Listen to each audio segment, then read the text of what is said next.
The NFC West has three Super Bowl hopefuls and the Arizona Cardinals. And today we're going to talk about all four teams. This is the final part of an 8-part series that Jeff Bell and I have been working on, going through our divisional previews. We go through team by team, position by position, and player by player. So if this is the first episode you've stumbled across, you've got a lot of catching up to do. We've already done all the AFC teams and 3 other NFC divisions. But today, Jeff, we are going to talk about the NFC West. And as always, we're going to start with some of the big picture changes for each team, and then we'll kind of peel back the layers. So for the Arizona Cardinals, they've got a new head coach in Michael Flohr and a new offensive coordinator in Nathaniel Hackett. Players lost in free agency and trades: Kyler Murray, Trent Sherfield, Greg Dortch, Zay Jones, Michael Carter, Amari DeMercado, and Jamar Jefferson.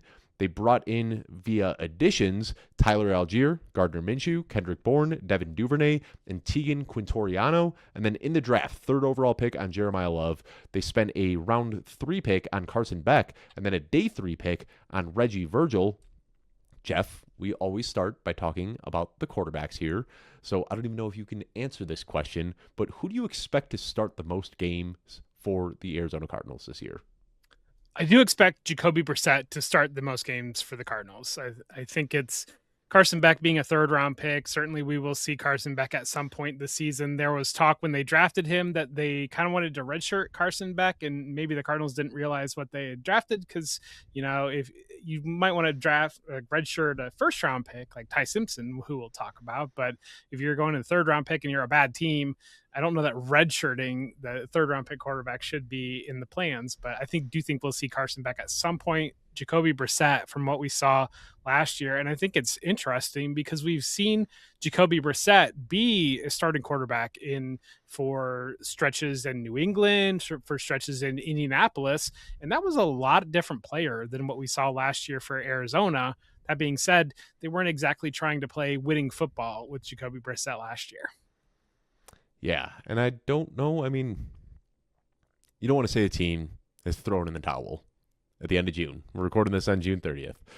But, does this team really think that they're going to compete? Like you say, playing winning football. Is that something that's even in their plans right now? Because to me, when I see this quarterback room, when I see all of the changes that they made, this is very clearly a year in transition. So, what I start wondering about is, Jacoby Brissett. Yeah, it was great last year. All the garbage time fantasy points and what he was able to do for Trey McBride and Michael Wilson and all this sort of stuff. But, can't they still get that same sort of developmental quarterback play from Gardner Minshew? And then late in the season, when they're going to have to make a decision on what they want to do long-term at quarterback, they're going to want to see what they have in Carson Beck. So this is one to me, Jeff, where I could be totally wrong here, but I think that we see all 3 of these quarterbacks, Jacoby Brissett, Gardner Minshew, and Carson Beck, all start at least one game. I think that we're just going to see this nonstop carousel in their quarterback room. I mean, play certainly could dictate that. Level of play could definitely dictate that. The reason why I think Brissett is pretty cemented in right now is because of the production that we saw from really Michael Wilson, from Trey McBride, those seasons there, and them looking at this offense and saying, we've got McBride. We know that we are top 1, top 2 tight end in the league. We drafted Jeremiah Love. We have Michael Wilson, the breakout last year, and they're talking about an extension right now with Michael Wilson. Marvin Harrison Jr., they need to get him up to that level of that draft pick. And so everything that they're doing at the quarterback position, it's kind of I think it's the inverse of what we so often see, where you're worried about the skill position players supporting the quarterback and driving the quarterback up. Right now, you love the skill position players, or they do, in their team building. So they want to make sure that they have the competency at quarterback to be able to have those skill position players to be able to excel and to be able to do the things that we saw last year. And to me, it seems a lot like the Jets, where you have the Jets and both the Cardinals and the Jets sitting at the 2 and the 3 pick. There was one quarterback in the draft this year. They were locked out of that one quarterback. And to some level, they were locked out of that one quarterback because of the decisions made by college quarterbacks like Dante Moore to go back to school. And there could have been a situation where Arch Manning or Dante Moore said, yeah, I'm happy to go to the Jets, or I'm happy to go to the Cardinals, or I'm happy to go to the Raiders, and let Mendoza go to one of these teams. They didn't do that. And so I think that the way you're seeing these teams being built. The Jets and the Cardinals know that that quarterback position obviously is so important, but they also recognize that in the era of NIL and the amount of money that is on the table for these quarterbacks to go back to school, they have to build the infrastructure for that quarterback to feel comfortable coming there, as opposed to it's like Mendoza. It is almost like, obviously we like Brock Bowers, we like Ashton Genty, but the Raiders really didn't have Mhm. that infrastructure. But Mendoza also knew, he won the Heisman, he was the national championship quarterback. It was time to strike with the irons hot there. And I also think that's something with Mendoza, like probably wanting to go like to a place with Tom Brady where he can learn from, Tom Brady being in the front office. I'm sure there was some influence there. But yeah, you talk about it, the Jets, the Cardinals. I think you can lump the Browns in there as well. Like the Browns, very much so, don't have a quarterback. And the way that the team was set up last year, there wasn't a quarterback in the world that would want to play in Cleveland. But then they go out and they get Casey Concepcion, they get Denzel Boston, they draft Joe Royer. All of a sudden now there are some promising pieces there that might lure a quarterback to want to play there. And I think that's what the Cardinals are doing as well. So we talked enough about the quarterback situation, but let's dig into these pass catchers a little bit. Marvin Harrison Jr. is the guy that we have been waiting for to take that step forward. And it is wild to me how quickly people have just written him off as dead in the water. I mean, this guy is going into year 3. Year 2, he dealt with a slew of injuries that really just zapped his explosiveness. And I understand, expectations were high. This guy, son of a Hall of Famer, got that generational tag coming into the draft. So because he didn't immediately produce, people have soured on him. But do you think that people are overreacting with where he's falling in drafts right now? I mean, we've talked so much about DraftKings kind of and the ADP there, but like when you're looking at where he's going, I'm still scrolling down right now. He's going after Parker Washington. He's going after like a lot of, like, he's in the same range as Jordan Tyson and Quentin Johnson and DK Metcalf. To me, when you look at the upside and the pedigree for Marvin Harrison Jr. coming into this season healthy, just a really, really good draft value in drafts right now. Well, and I think yeah, he's already getting the bust label attached to him, but he's not.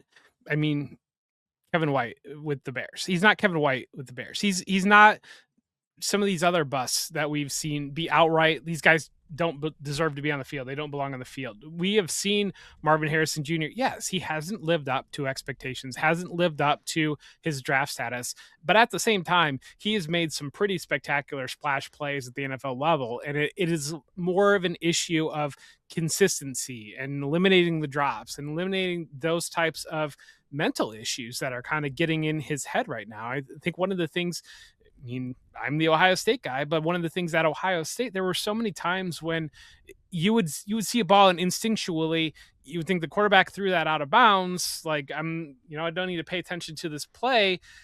But then you would realize Marvin Harrison Jr. made the catch, and it was like something Mm-hmm. you'd never seen before. And two, I think at some level, especially his rookie season, getting that second foot down and learning the different body control was some of the issue that he was dealing with. And then I think it started to become mental, where he didn't get that foot in, wasn't a catch, but it would have been a catch. And those types of things started to compound on him because the level of expectation, I mean, let's be real, he's carrying a pretty famous wide receiver name into the NFL. And so the level of expectation, given the production at Ohio State, given the draft status, given everything involved in this, he was expected to be Jamar Chase immediately. And then Mm-hmm. on some layer too, you had Malik Neighbors come in and Right.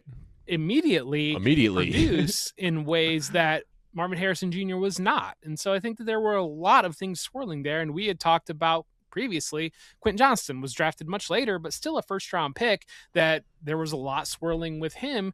And Marvin Harrison Jr., you've got to be able to block it out and be able to get the consistency down and have those steps. But you're exactly right on when you're looking at where he's going in the draft right now in ADP in fantasy drafts, the potential to still be that first round caliber player is definitely still there. It's still, the ceiling is very, very much intact. And when you're looking at where he's landing, you're starting to see wide receivers that are off the board by that point. And I do think it's a good value. And to be honest, he's landing in a range where I end up taking quarterback usually because I like the quarterbacks that are going around there, and I've drafted wide receivers and running backs leading up to it. But I think it's definitely a tempting value in an area that we've talked about before in drafts. So Marvin Harrison Jr., I think for whatever reason, like people forget about the injuries that he had to deal with last year. He dealt with a Yeah. lot of injuries. He had a concussion that took him out of week 6. Then he had the appendectomy. Then he had a heel injury. And then he injured his other heel. So, like, you can make the argument that from week 6 onward, like, he was not healthy whatsoever. Like, his entire season was derailed by these injuries. Jeff, have you looked at the 16 game or the 17 game pace that Marvin Harrison was on prior to these injuries stacking up? I mean, it wasn't going to be. I have not, but I know his rookie year, it was basically him, Anquan Bolden, and Larry Fitzgerald are the only Right. players in Cardinals history as rookies that hit the numbers that he had as a rookie. So through week 5, and we are looking at a small sample size here, but he was pacing for over 1,000 yards and 7 touchdowns, which had he hit those numbers, he would have been a middling to back end wide receiver too. But instead, he gets injured and his entire season gets derailed. And then he has an appendectomy and then he gets injured again. So it's like everything just kind of snowballed. But like he was pacing for 1,040 yards and 7 touchdowns through the first 5 games. And if you look, like his rookie season production was almost identical to Jackson Smith-Njigba's rookie production. And then if you look at his projection from those first 5 games before the injury, that was almost identical to Jackson Smith-Njigba's year 2. So like we see these guys break out in year 3 all the time, but for whatever reason, people have just like not even taken into account the possibility that Marvin Harrison Jr. can take this leap in year 3. I see you smirking. I'm guessing that your projections are pretty close to 1040 and 7. Yeah, it's 1024 and 6.99. So well, he was actually 6.8 touchdowns is what he was pacing for, but I rounded up. Yeah, I mean, I think you're bang on there. Like that's what we should expect from Marvin Harrison. Like people can look last year at the whatever it was, like the final season, I think he had 800 yards or something like that, and that looks disappointing, but there's so much context missing there. And like he was putting up, pacing for over 1,000 yards when Kyler Murray was playing terrible football, like so bad that he got benched. So he was out here in a worst case scenario early in the season with a hobbled Kyler Murray, still giving us wide receiver 2 production before getting hurt. So yeah, Marvin Harrison Jr. I think is a very good value, but we got to talk about the other guy here, Michael Wilson, who came on unbelievably strong last year. Like we saw the splits with and without Marvin Harrison Jr. late in the year. This guy was like the top scoring wide receiver in fantasy when he was on the field by himself. And then alongside Marvin Harrison Jr., he was like a wide receiver 4. So what do we expect now for a guy like Michael Wilson going into this season? Well, Michael Wilson was one of I don't remember if that was the very first year that we started doing the Football Guys draft guide, but I do know that he was very, very early on the J Bell stamp of he's a dude approval in the wide receiver rookie guide. And so this breakout this past year, it was one that I was excited to see. And I think that what we have seen so far with Matt LaFleur coming over from the Rams, and he had the quote that everybody ran with where he was talking about Marvin Harrison Jr. being the Devontae Adams and Michael Wilson being the Puka Nacua within this offense. And it's not going to be Puka Nacua. He's not going to be getting 1,800 yards and setting records and doing all those types of things. But what LaFleur means in that sense is when you're looking at the areas of the field and the usage for Michael Wilson, we should be expecting to see him in the short to intermediate area where he gets the opportunity to create after the catch. And what we saw last year was really that dig route, the Nico Collins dig route is what I kind of call it, but the intermediate area of the field. And one of the things the media that I was consuming today talking about the Cardinals was talking about the difference between Kyler Murray and Jacoby Brissett of basically Jacoby Brissett was over the line of scrimmage to hit those in breaking crossers. There's that, but Brissett's willingness to wait that extra beat that allowed Michael Wilson to open up in the intermediate area, whereas Murray was either scrambling out of the pocket or getting rid of the ball, wasn't sitting there for that one extra moment to be able to hit Wilson. And the other part of it that Wilson has talked about with Brissett is how Brissett kind of pulled him aside in practice and was like, hey, I need you at this point here, and you make the cut here. And Kyler Murray didn't do that for Michael Wilson. He explicitly said Kyler Murray didn't do that while Kyler Murray was still on the team. And so that's what we saw. And really coming down to it, a wide receiver and a quarterback on the same page.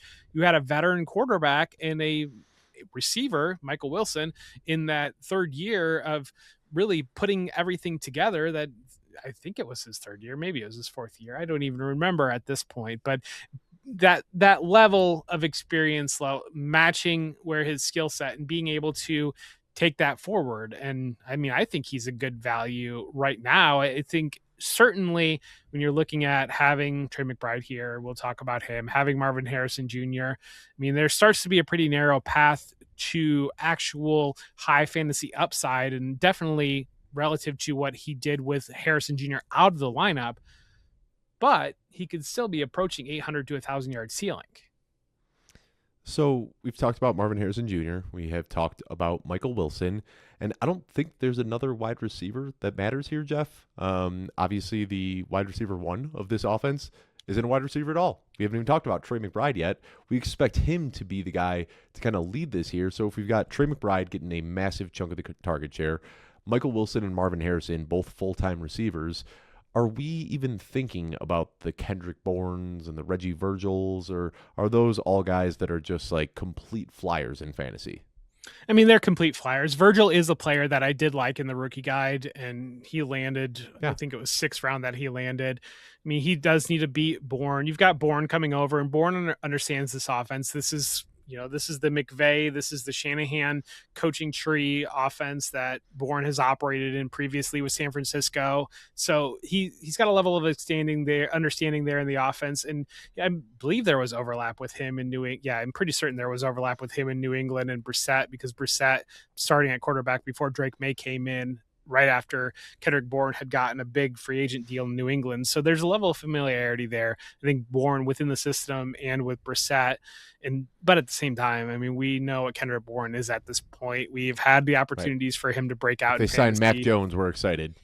Yeah, the minimal expectations for really the wide receiver 3 to function out of here. And really kind of, I can't help but wonder, with LaFleur coming over from the Rams, I haven't seen very much talk about 2 tight end sets with Arizona. That's all everybody wants to talk about, 18 tight end sets with the Rams right now. And LaFleur was the offensive coordinator there last year. Like, part of me wonders, I think the most interesting. Do they have a guy? Well, like that.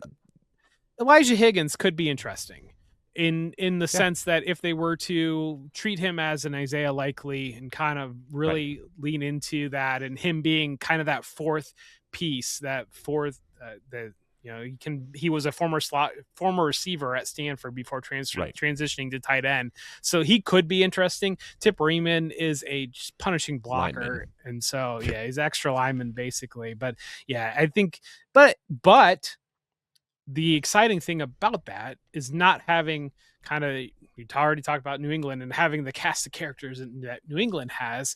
You should have a really distilled and clean offense. And that's what we saw last year. That's why Trey McBride was the clear tight end 1. And that's why Michael Wilson was a wide receiver, top 5 wide receiver when Marvin Harrison was out, because they weren't messing around with any other players.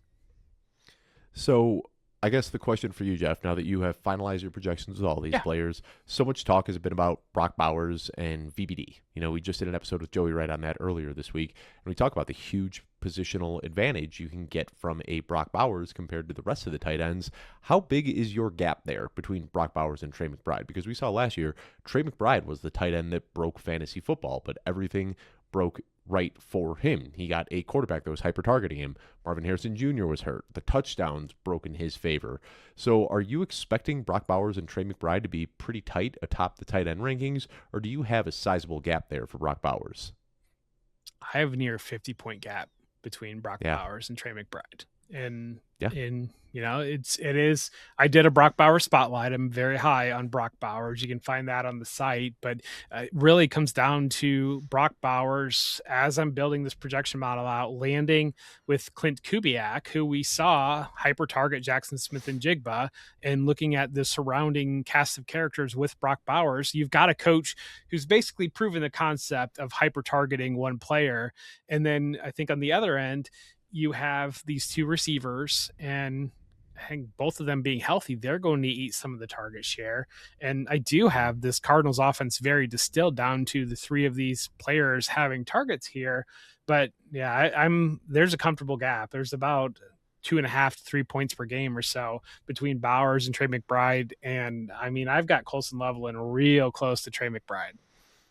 And that's kind of how I'm seeing it as well. And I've said that a lot, that like I see a pretty sizable gap there. And there was a point, Jeff, not too long ago where Trey McBride was going ahead of Brock Bowers in drafts. And I remember like I plugged in my first best ball draft and I was just like, this is not right. I'm going to draft a lot of Brock Bowers if he's fallen into round 3. That has since flipped, and it seems like the gap is widening every single day. But, our projections over here at Football Guys, I just checked, same thing. Like, we're projecting Brock Bowers to outscore Trey McBride by almost 2.5 points per game. But where the advantage really comes in is when you start looking at Brock Bowers' projections compared to the back end tight end ones. That guy in your league that waits on tight end and ends up with Dallas Goedert, then you're looking at a potential like 8 to 10 point advantage from a guy like Brock Bowers. So I like Trey McBride, good player. I think he is the tight end too, but where he's going in drafts right now, I'm not seeing a huge gap between what Trey McBride's doing and what you can get from Colson Loveland, Tyler Warren, Kyle Pitts, all guys that are going much, much later in drafts. So, I don't, we talk player values. We don't hate players, but we hate some ADPs. And I think right now, where Trey McBride has been going, that's a tough click for me in drafts. If he's so, well, this is a good jumping off point for Jeremiah Love, but we have talked about as you're going through the second round, if you draw an early pick, I know for me, I'm watching Nico Collins, I'm watching Drake London, because usually that glut of running backs is going off the board. I'm watching Brock Bowers and praying one of those guys comes down to me. But in the third, like if those guys are off the board in the third round, I'm thrilled to get Trey McBride in the third round, to be honest. If I can get him with the third round, because it is like that drop off where you're looking at Jeremiah Love, Devonta Smith, and sometimes you are getting like the 304, you'll see Trey McBride fall to there. I am absolutely thrilled if that were to take place, because we do need to recognize the ceiling is certainly there. Trey McBride is coming off the most receptions by a tight end in NFL history, and he could do that again. It's very much in play. And so that ceiling is definitely still intact. And I think that's the thing to recognize there. And that says everybody talking around the team has kind of talked about how the Rams, if you were to aggregate all their tight ends into one mega tight end, that's basically what Brock Bowers should be in this offense. Yeah. And I just, overall, I think Trey McBride, undoubtedly awesome last year, but you just look like it felt so like I'm looking right now. Jacoby, and I'm not looking at a small sample here. I'm looking from the time Jacoby Brissett took over as a starter through the end of the year.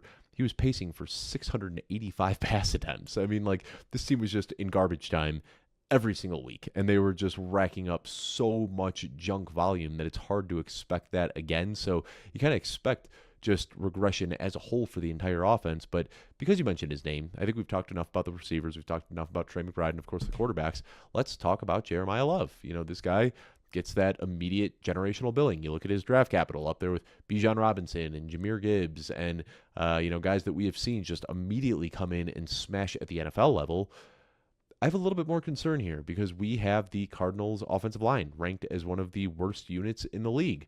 If they aren't able to run the ball and establish the run, we saw that junk pass volume last year, and that could happen again this year if they don't shore up the defense. So great player, and in Dynasty, I don't think you can go wrong with drafting a player like him. But we kind of saw for Jinsey last year that you can be a very good player and you can get a lot of volume, but if you're on an offense that isn't getting scoring opportunities and you're running behind an offensive line that isn't creating lanes for you, you're kind of looking at back-end RB1, high-end RB2 sort of production, and that's where Jeremiah Love is getting drafted.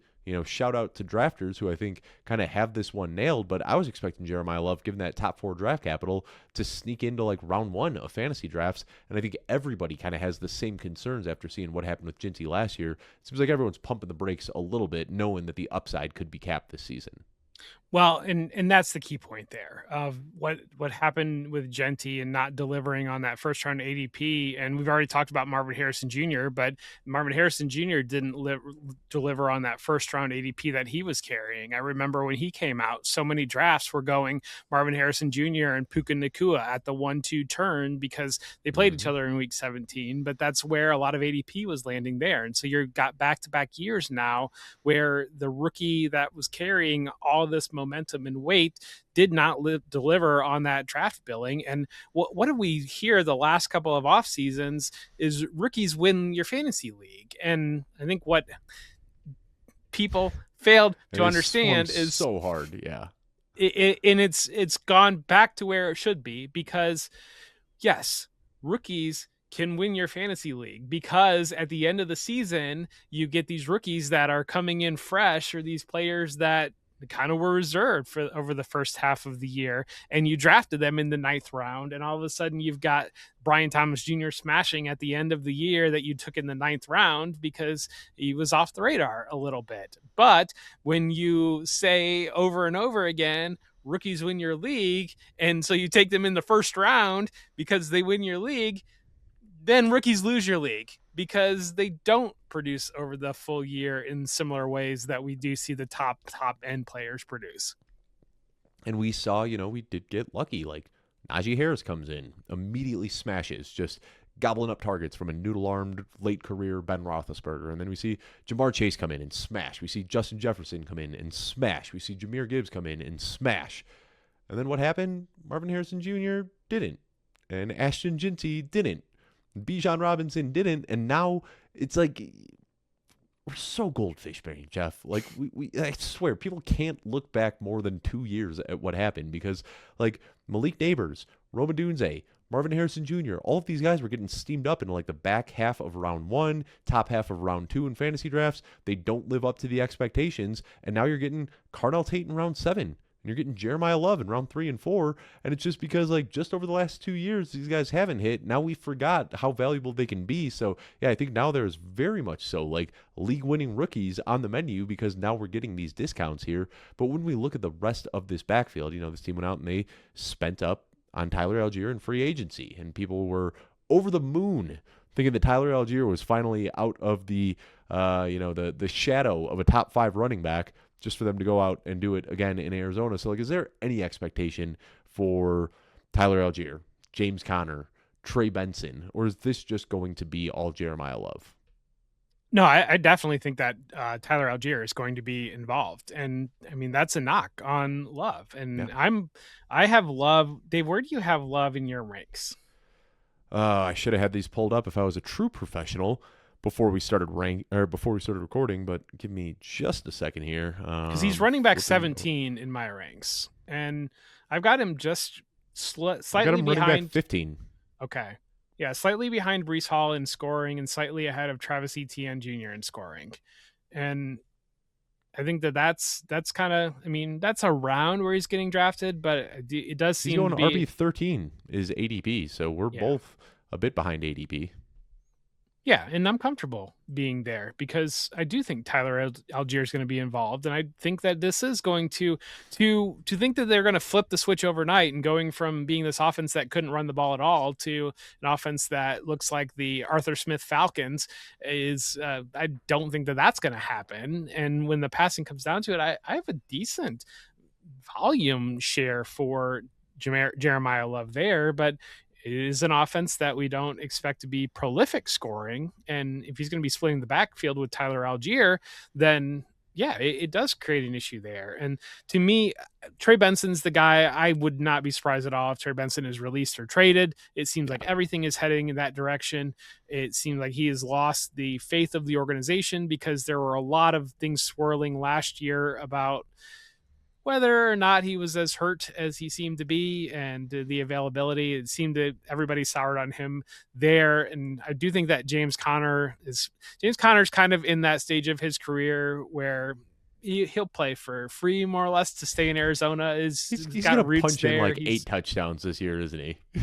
I mean, it wouldn't shock me, I guess. I'm definitely not projecting that to take place because right. I do think he's going to be the clear running back 3 in this room behind Algier and Love, but I do think that they're going to have the Thunder and Lightning combination a little bit with Algier and Love. I don't have it split too far in that direction when it comes down to volume, but I do think Algier is going to be involved. He's going to be Tyler Algier, just like he was last year, where, he could be a fine best ball play. And if opportunity were to arise that Jeremiah Love's not in the lineup, then sure. But you're going to look at him in a managed league, and you're going to look at him in overall scoring, and he might be sitting there at running back 26 in overall scoring, but you can't put him into a managed league lineup because the floor is going to be in the basement.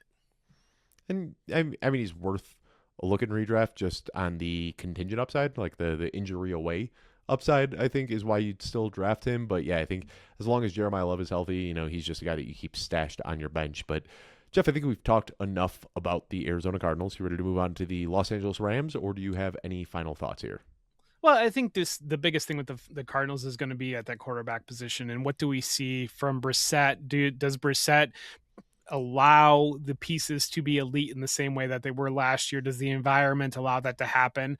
Or when does Carson Beck play? And that's probably the big question there, because Beck is a player that we saw him scrambling around a bit, and we've seen him play in big moments. And so I think Beck is a little bit interesting to me. I know when we did the rookie guide and our guy Mike Kashuba was down on Beck's eval, but there are boxes that Beck checks when it comes down to it, of the functional athleticism and the amount of college snaps and big play moments that he's been in, that I think Beck is a little bit interesting, especially in deep dynasty superflex type leagues.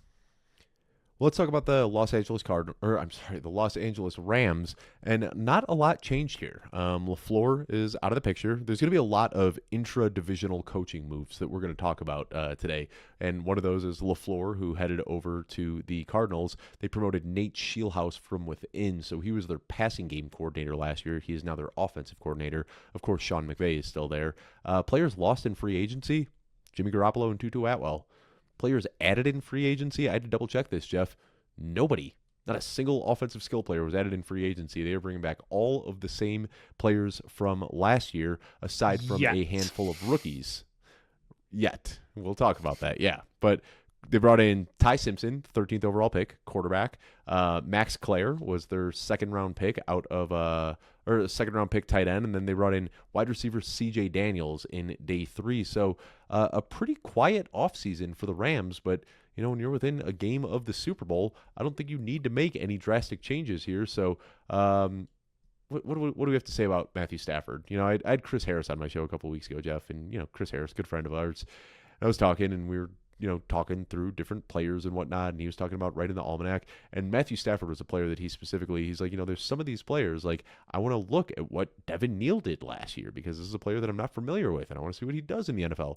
He's like, I don't need to watch tape on Matthew Stafford, because I've watched tape on Matthew Stafford for 15 years, and I know exactly who he is at this point. I mean, that just kind of, I feel like the Rams, like, we need to talk about him because we're doing our NFC West divisional breakdown, but like, the Rams are the Rams. We kind of know what to expect here, right? Well, first off, YouTube comments need to absolutely cook Dave of saying that nothing big happened with the Rams, because they did go out and get Myles Garrett. So yeah. That is kind of a big thing that it's a fantasy football show, Jeff. Yes, I this is a football show, Dave. So yes, I understand.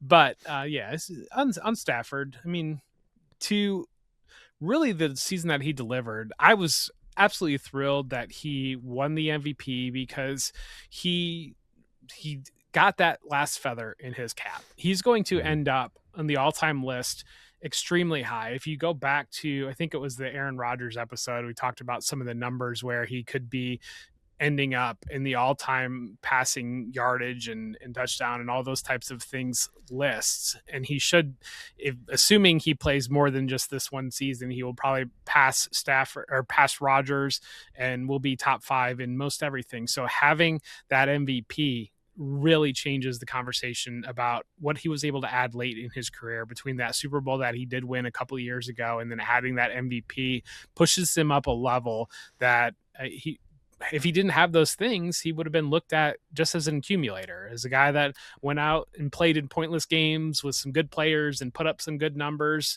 But now, because he did deliver on that, and it's really amazing, because think about where we were, maybe not so much this point in the offseason, but really as we got close to the season. There's the hyperbolic pod. There was the how many games can you really play? What is going on? Is he done? This move Puka Nacua down your rankings because Matthew Stafford's got a bad back. Well, and now it's we talked about what drafters are doing with rookies, but to some regard, Matthew Stafford has caused a whole bunch of people to think that 3 quarterback builds are the only way to go, because a whole bunch of people got Matthew Stafford as quarterback 30 last summer, and Yep. those were in 3 quarterback builds, because why are you drafting a late quarterback in a 2 quarterback build? And so you've got that of the just the impact that it had overall on it. But you're right on. We know what to expect with Stafford as long as the health holds up and those things. I mean, there is Eric Jackson, their left tackle, is facing an arrest right now. And so while we know all about the legal troubles of fantasy players, we don't necessarily do the best job of offensive linemen. A left tackle is kind of an important position. So that could be a factor as well. But I think right now with Stafford, we know where the upside is. The upside is that he leads the NFL in passing yards and passing touchdowns.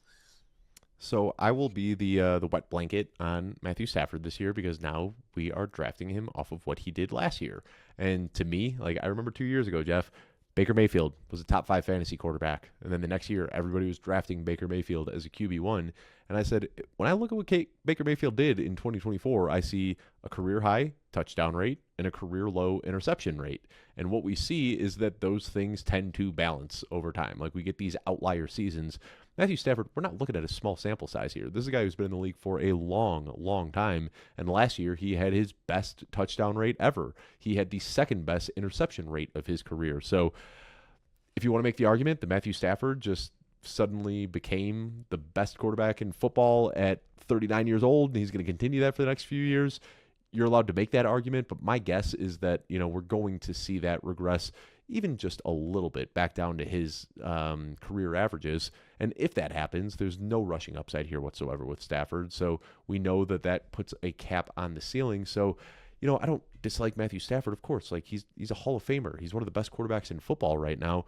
But for a guy with this skill set, with the lack of rushing, to be an elite fantasy accumulator, he just really needs to thread the needle on efficiency, and he can do it because we just saw him do it last year, but that's just not a bet that I want to make in fantasy. So with where he's going right now as kind of a back-end QB1, I feel like we're drafting him pretty close to his ceiling, and when I see some of the other guys with more upside going behind him, I find myself often passing on Stafford for some of the cheaper options. I've got him as my quarterback 11, and I've got 35 touchdown passes. His numbers were pretty much in line with where he was at in 2021 in that big season that Cooper Kupp had. He was hurt the next year, and so he's dealt with some injury, and he has dealt with his receivers being injured. And so now last year he was healthy, and he had healthy receivers last year for the most part. Puka Nacua did miss a little bit of time, but I mean, I hear you on he was quarterback 3 last year. And so I've got him at quarterback 11. And so last year, at least, we saw, I guess to my point would be, where do you have Joe Burrow ranked? Joe Burrow, a little bit more rushing upside, so I prefer him a little bit, but I'm below consensus on Joe Burrow too. I've got him as my QB6, and I've got Stafford as my QB16. Okay, because I got Joe Burrow as my quarterback 7, and to me, I think that there's a lot of similarities between Burrow, Dak Prescott, and Stafford. Yeah. I think the major difference for me too with that projection is I trust the Rams defense to close out games and do that sort of thing, where we know that the Bengals end up in these shootouts because their defense can't stop anything. So if I was betting on which team is just going to score more overall and which team is going to have more overall offensive output, I would expect the Bengals to clear the Rams by quite a bit. So I think as part of that, and we can talk about touchdown regression, we can talk about all of that, but he went from a 20 to 25 touchdown passer to 45 because he did add arguably the best red zone receiver in maybe in NFL history. So, I mean, and we saw Aaron Rodgers, his whole career in Green Bay, he was padding his touchdown column by throwing up the unguardable fade to Davante Adams. Yes, and if you're banking on that, again, if you're expecting Davante Adams to average a touchdown a game, I can see how you can get there. But, Davante Adams picking up that late season hamstring injury, getting a year older. I still think Matthew Stafford can be a good quarterback. And I think that I don't think he's going to be a massive liability in fantasy, but I think for him to be what he was last year. He just needs to capture lightning in a bottle again. And he did that once already. I don't know if he can do it again in consecutive seasons. He's done that 2 of the last 5 years. But also part of talking about this quarterback room, you let off that they didn't make any big acquisitions this offseason. I mean, they kind of did. They drafted a quarterback of the future in the first round.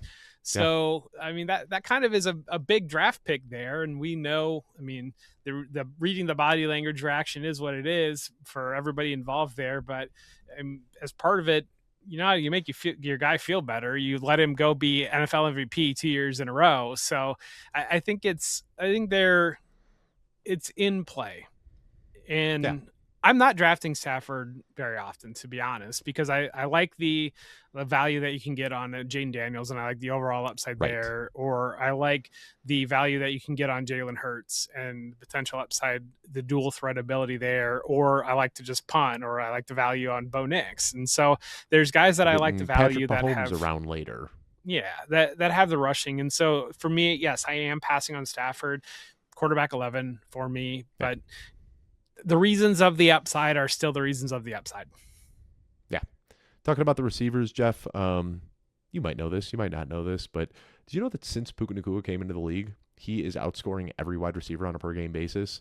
Like Jamar Chase, who had like a year head start on Puka Nacua, we're talking the thinnest of margins here. 19.99 points per game from Jamar Chase and 20.0 points from Puka Nacua, but I mean, he's just been unbelievable. Like, the only downside is that his reckless play style leads to frequent injuries. But, like, if somebody said that they had Puka Nacua ranked ahead of Jamar Chase, what would your response be? I would say that I have Puka Nacua ranked ahead of Jamar Chase. Well, I do too, and I was hoping to have a little bit of a debate here, but there we are. We're aligned. Puka Nacua ahead of Jamar Chase. Yeah, that's how I've got it too. There you go. All right, so let's talk about the tight ends. No, I mean, like, Puka Nacua, phenomenal player, and like I feel like haven't even seen the full ceiling yet, because we see all these games where he leaves early and stuff. But like I think the upside for Puka Nacua is that he can be like a 2,000-yard receiver, and I don't think that's overselling how good of a player he is. Well, I mean, he's a running back playing receiver basically, and so But that also takes, like, his hands are phenomenal. Yes. Like, he is a running back, but he also has like some of the best hands and contested catch ability in the NFL. Like, there isn't a flaw in his game.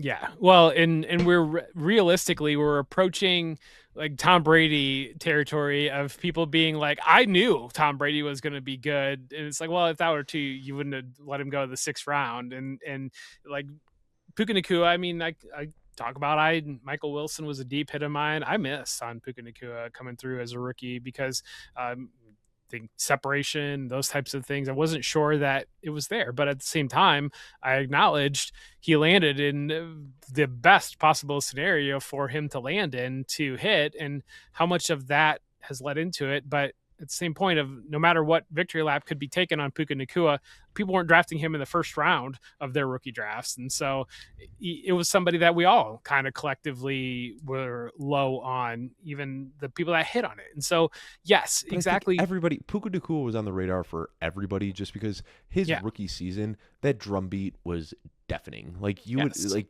to go into Puka Nacua's rookie season and not have some sort of expectations for week 1, you would have to bury your head in the sand for 6 weeks leading up to kickoff, because like everything, like we were getting like daily clips on social media of Puka Nacua doing these otherworldly things, and like I feel like it's so funny how many people want to like victory lap and like, I was the guy that told you to draft Puka Nacua. No, the Rams told us to draft Puka Nacua with everything that they were seeding leading up to his rookie season. Like, nobody gets to claim that they were the Puka Nacua guy, because everybody was off on him after the draft and everybody warmed up to him during training camp that year.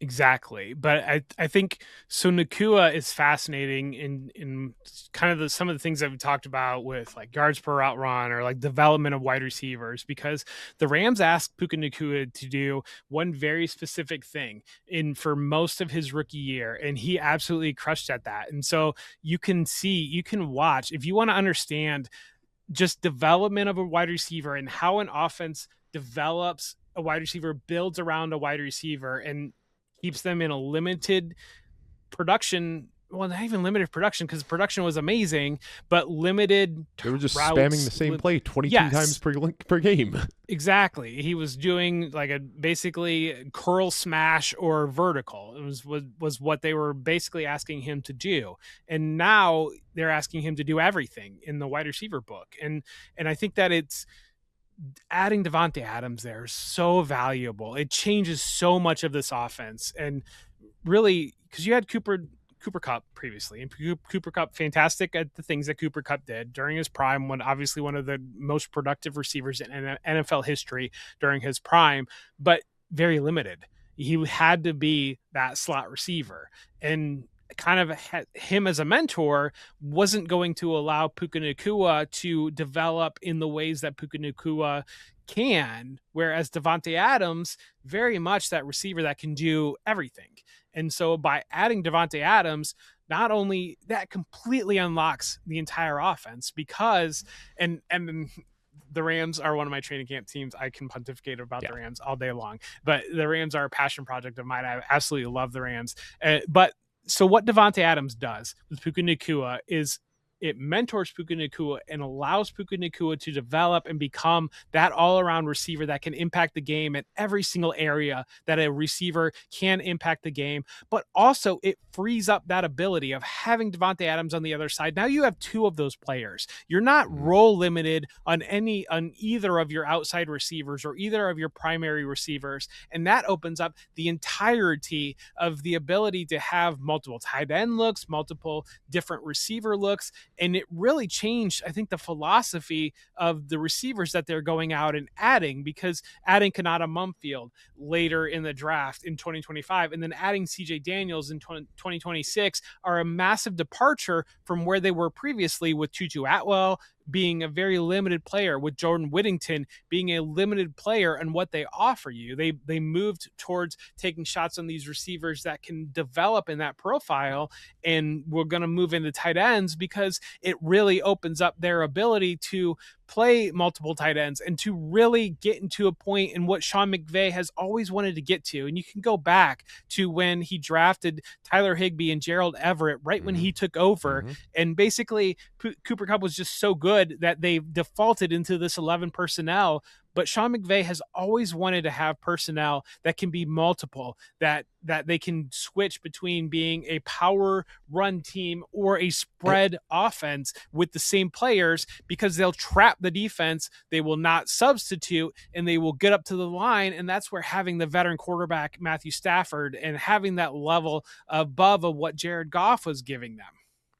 So I think that the positions have changed, but the theory has remained, where now he's living with these, these tight end heavy sets where they can do the same things. But before, like, he was just getting, like, Cooper Kupp was just as much of a tight end as he was a receiver, and He was. Robert Woods similarly. Like, so they were in 11 personnel, but they were doing the same thing in 11 personnel that they're now doing in 13 personnel, where they have these guys that can block and run routes, so they can just keep defenses on their heels. They never really know what's coming. So it's really the same philosophy, just slightly different personnel, but that's why they want to have that workhorse running back, so they can just lean on one running back for a drive. They can't substitute. They keep the defense on their heels. When they line up and you've got, Devontae Adams, probably not the best example, but like Puka Nacua out there, one of the best blocking wide receivers in the league, and he learned that from Cooper Kupp, who learned that from Robert Woods. But then you've also got these tight ends that can go out and block. But then if you're going to drop down the defense and play heavier, then you've got Max Clare, Terrence Ferguson, Puka Nacua. These guys can all get behind you running routes. So, yeah, like Cooper Kupp's gone, Robert Woods is gone, but it's still the same philosophy. It's just now that they're leaning more on tight ends to do these things rather than wide receivers that were doing tight end things. Exactly. And I mean, Jordan Whittington is a player that can do a lot of that dirty work as well. But you're exactly right. And what it was, they drafted Tyler Higbee and they drafted Gerald Everett with the intention of duplicating what the Patriots had with the Rob Gronkowski and Aaron Hernandez. It was just that Cooper Kupp was just so good that basically he changed the entire franchise because they couldn't get him off the field, more or less. And you had some injuries with those tight ends, but Cooper Kupp, he was not going to be an outside receiver. But like you said, he was functionally a tight end in many regards of what he was offering as a slot receiver there. And then we had the Brandon Cooks, the Sammy Watkins, the Robert Woods playing around there. But yeah, serving that. But as Cooper Kupp aged and as he was locked into that slot, you had to build receivers around him that still allowed him to be that slot receiver. And that's where you had the Tutu Atwell of only he's the vertical guy. And then having the Jordan Whittington as kind of the guy that can fill in there and ending up being stuck and not allowing Puka Nacua to reach the full potential because the flexibility overall, the players that allow Puka Nacua to be so flexible wasn't built into the infrastructure. So last year we saw late in the year, that's when they started leaning on these really heavy tight end sets. And we saw Colby Parkinson was a guy that we were starting in fantasy who was catching some touchdowns down the stretch. Tyler Higbee, a little resurgence there. But you've got to imagine that Terrence Ferguson was a second-round pick, a guy who was very, very productive at Oregon. And then they go out this year and they draft Max Clare, another second-round pick who has a very good profile, was very productive in college. I think that they kind of got what they needed to last year from Colby Parkinson and Tyler Higbee, but it seems like now they are trying to kind of look to the future. And would you expect Terrence Ferguson to be a little bit more involved this year? Because the way I see it shaking out, like Higbee is reliable, Parkinson is reliable, but if you're looking for that guy that can just like completely break defenses, that can make big plays after the catch, that can come down with the contested targets, can also line up in line and be a blocker, like Terrence Ferguson is kind of that skeleton key that can come into this offense, and if he is the player that he was at Oregon, just completely unlocks everything. You say skeleton key, and you beat me to the point. I was going to say he's the weapon X in this offense. Yeah. And so the talk, like one, he was hurt last year coming into the year because he was the talk of training camp of what they were doing with Ferguson. I remember. And he was hurt coming into the year. And so they admitted that they brought him along slow, similar to Puka Nacua. They brought along Puka Nacua, even though Puka Nacua was one of the most productive rookies in NFL history. They still brought Puka Nacua along slowly. They brought Terrence Ferguson along slowly, and they said this offseason, Sean McVay gushes about Terrence Ferguson every single time he gets the opportunity to talk about him. And they were talking this offseason that he really just aced all they wanted him. We're going to talk about Jackson Smith and Jigba, but like George Pickens being that guy, or Alec Pierce being the guy that learns how to be on the field, or our last episode talking about Matthew Golden learning to be on the field and do all the things that require you being on the field that aren't getting the ball. Once you master all those types of things, then you start getting the ball.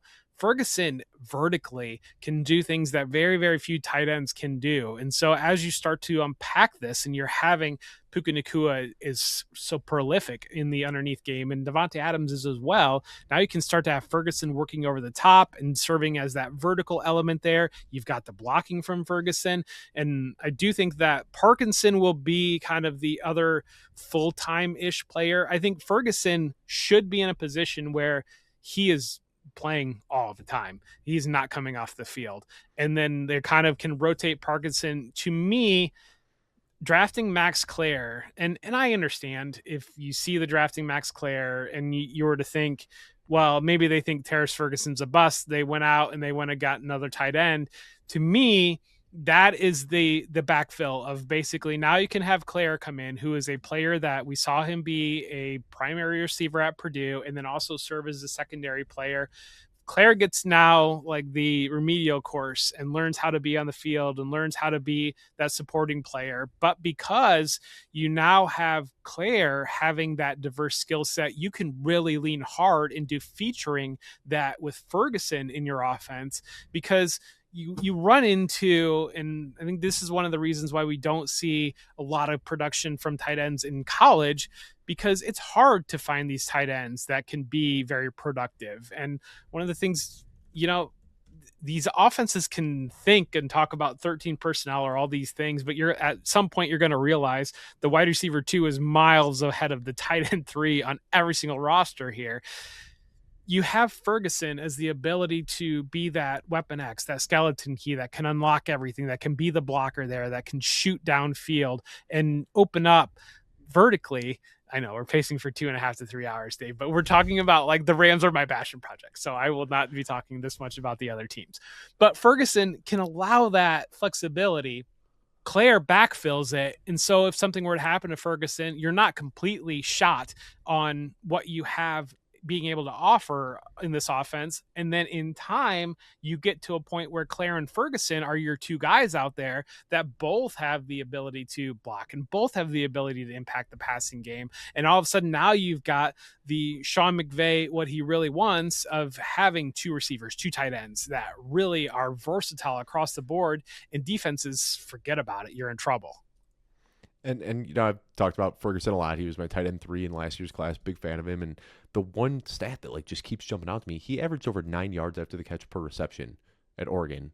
Not yards per reception, yards after the catch per reception. I mean, this dude, like we hear about it all the time, that like this McVay coaching tree, and like the Rams specifically, we saw it with Cooper Kupp, we saw it with Robert Woods. Like they want these guys creating after the catch. We see it now with Puka Nacua, and I think that's exactly why they went out and got Ferguson. And if you want any sort of signal or indication as to how they plan to use Ferguson, he's wearing that number 18 jersey that Cooper Kupp wore early in his career. Like, I don't think this is going to be a tight end so much as just a downfield yak machine that you can play at tight end. So, yeah, year 1 was quiet for him, but I am very excited about that year 2 outlook. And we've already mentioned Brock Bowers in this episode. The Rams desperately wanted Brock Bowers. Mm-hmm. They were trying so hard to trade for Brock Bowers. They weren't able to get that done. And then they follow it up and they land Terrence Ferguson in the subsequent draft. And I mean, they had a year of scouting. They basically, in my mind, they saw Bowers. Sean McVay said, "Oh my God, this is what I need to unlock this offense." They had a year of scouting and they recognized Ferguson was that piece that filled that. And so, yeah, I am as they in also, as if you I can recall, be. they were trying to move up for Loveland, if I recall, last year. Yes, they were. They wanted Colson Loveland, and because they couldn't trade up to get Loveland, that's why they took Ferguson in round 2. So, like, they want that unicorn tight end. Like, they have been searching for that for years. Yep. And yes, the production wasn't in just moments as a rookie. And part of it was the injury that derailed the beginning of the season. Part of it was deliberate. Part of it was we want him to be comfortable on the field. We want him to understand the blocking too. And you know, they were riding Puka Nacua on a heater with Matthew Stafford and Devontae Adams. They were doing what they needed to do. They didn't really need to do all that much. But yeah, I do think that Ferguson unlocks this. When you get late in the season and you can see that Super Bowl at the end of the tunnel, I'm sure that's what you're thinking about. Not, hey, let's bring this rookie on and get him developed through the playoffs. So, yeah, I mean, I think there's reason for the slow start for Ferguson, but very much so in on him. And, like, would it surprise you in Shallow Dynasty leagues? Let me check here. I'm much higher in Dynasty. I just did my Dynasty tight end article today, and the whole point of this article is comparing my rankings to the staff consensus rankings, and I was very high on Ferguson compared to the staff. But in redraft, let me see here. Yeah, I'm pretty high on him. I've got him at 22, so ahead of Hunter Henry, ahead of AJ Barner, right behind Brenton Strange, Aronde Gadsden, and Jake Ferguson. So, 8 spots ahead of our consensus rankings here. Is that about where you've got him as well, or are you even higher? 13. Wow. That's a huge vote of confidence, and would love to see it. So we still need to talk about the running backs here, Jeff. And am I crazy in saying that, like, this is one of the easier running back rooms to get a read on? I think a lot of people see, like, a split backfield and just like, oh, no, split backfield. We don't know. I mean, Kyron Williams gets 2 drives. Blake Corum gets a drive. Kyron Williams gets 2 drives. Blake Corum gets a drive. It's really that simple, right? Yep. Yep, it really, really is, and yeah, I'm glad that we are at the NFC West. We have been doing this for 20 hours now. At this point, we have the full mind meld on now. At this point, because the things that I was thinking about what we were going to say on this episode, I was going to say that exact same thing. That Kyron Williams gets his 2 drive, Blake Corum gets his 1, and so like I do think that there's a healthy amount of wish casting because Kyron Williams is one of those players that the fantasy hive mind just doesn't like. That just decided he's not very good and wants everybody to replace him. And you can look back, and I saw it when I was going through the game logs to pace out these running backs, that it really is 2-to-1 ratio, and you had a couple blowout games where Corum got some extra work late, or there was one game towards the end of the year where it was like 1-to-1, and yeah, but it is 2-to-1, and it is, again, Sean McVay wants the same personnel. He doesn't want personnel rotating, and so I think that that's the biggest takeaway on these tight ends, and that's the biggest takeaway on these running backs. He doesn't want to rotate the personnel through. He wants these 5 offensive skill players are going to be on the field. That's my clue on Terrace Ferguson, but that's also the way to break down these running backs. And I mean, Williams probably is pretty good value right now. So you remember a couple of years ago, like, people wouldn't stop talking, and by people, I mean me, about how poor Kyron Williams' efficiency was. He was 110th in rushing EPA. Do you know what he was last year in rushing EPA, Jeff? 113th. Number 1. Yeah. So 2 years ago, when everyone hated Kyron Williams and everybody was pointing to his terrible efficiency, last year he is the most efficient running back in the NBA or in the NFL, and suddenly nobody makes a peep about that. But that's not to take away from Blake Corum. You know where Blake Corum ranked? Number 5. Number 2. Not quite, but I mean, like, yeah, they've got the number 1 in EPA and number 5 in EPA running backs, and like, this is just a very, very good duo. Now, Blake Corum, I have been a huge fan of. Loved him at Michigan. Loved the tape, loved the production, loved the profile, everything about him. And he was one of my most drafted players last year. He was one of the few that I was above 50% on in best ball. And we did see him coming on strong, but I still think the thing with Blake Corum, I think why you're still getting him at a discount, I don't care about the projectable volume. I don't want a guy who's getting 1/3 of the touches. That guy ends up being a headache in fantasy because you're going to start him and he's going to have that game where he's going to give you 54 yards and 0 touchdowns, and you're saying, what was I thinking?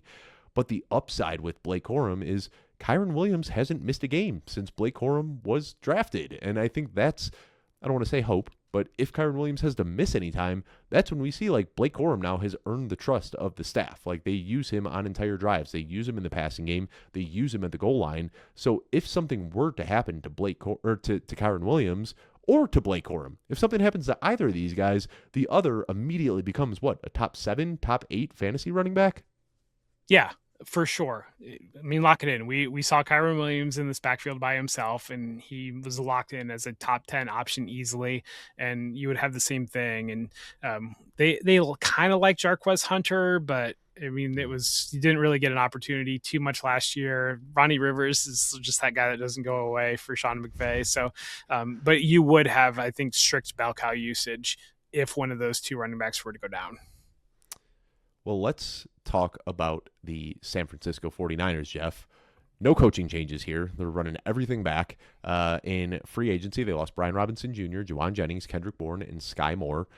They brought in, via trade and free agency, Mike Evans, Christian Kirk, Jamar Jefferson. They spent draft picks on DeJon Stribling and Kalen Black, much to the chagrin of the fantasy hive mind, which we will talk about both of these players a bit. But let's start with Brock Purdy.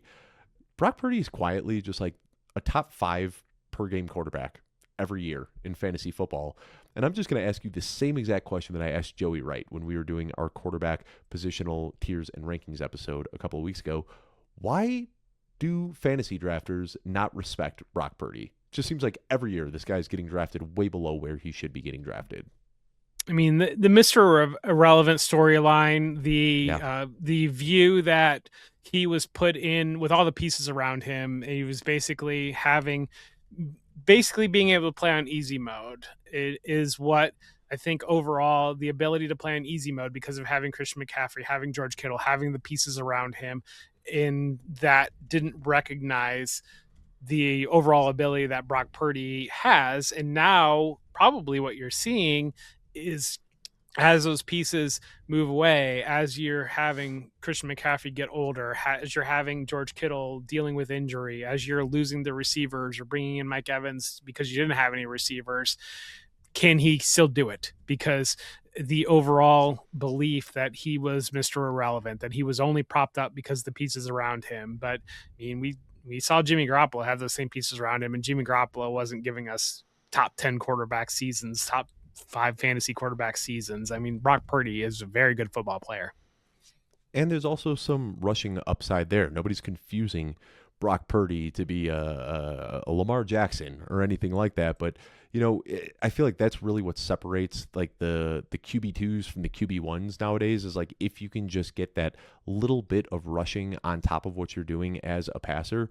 And, 21.5 yards per game a couple years ago, 16.3 yards per game last year. He'll get the occasional rushing touchdown as well. And I think that's kind of the difference here is that like if he didn't have that rushing upside, he would be kind of a high-end QB2, but that rushing upside alone gives him that little bump where we're looking at him as a middling QB1. And I think you're dead on too. Like the whole Mr. Irrelevant thing, like that is going to plague him for his entire career. There's always going to be those people that are going to be arguing like, Brock Purdy could be hoisting the Lombardi trophy and an MVP at the end of the year, and people will still say, oh, yeah, well, he's just a product of Kyle Shanahan. I'd like to see him in a different offense. But no, Brock Purdy has developed into a good player.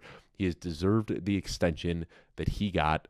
But let's talk about the wide receivers here, Jeff, because I've got takes on this wide receiver room. And basically that, like, I think ADP just has this one flat out wrong. I could be a fool here for fading Mike Evans, but I see Mike Evans, age 33, playing on his first team besides the Tampa Bay Buccaneers in over a decade. We already talked about, the Sean McVay, the yak that is kind of a prerequisite of this offense. Like you need to be able to create after the catch. That's something that we also see in San Francisco.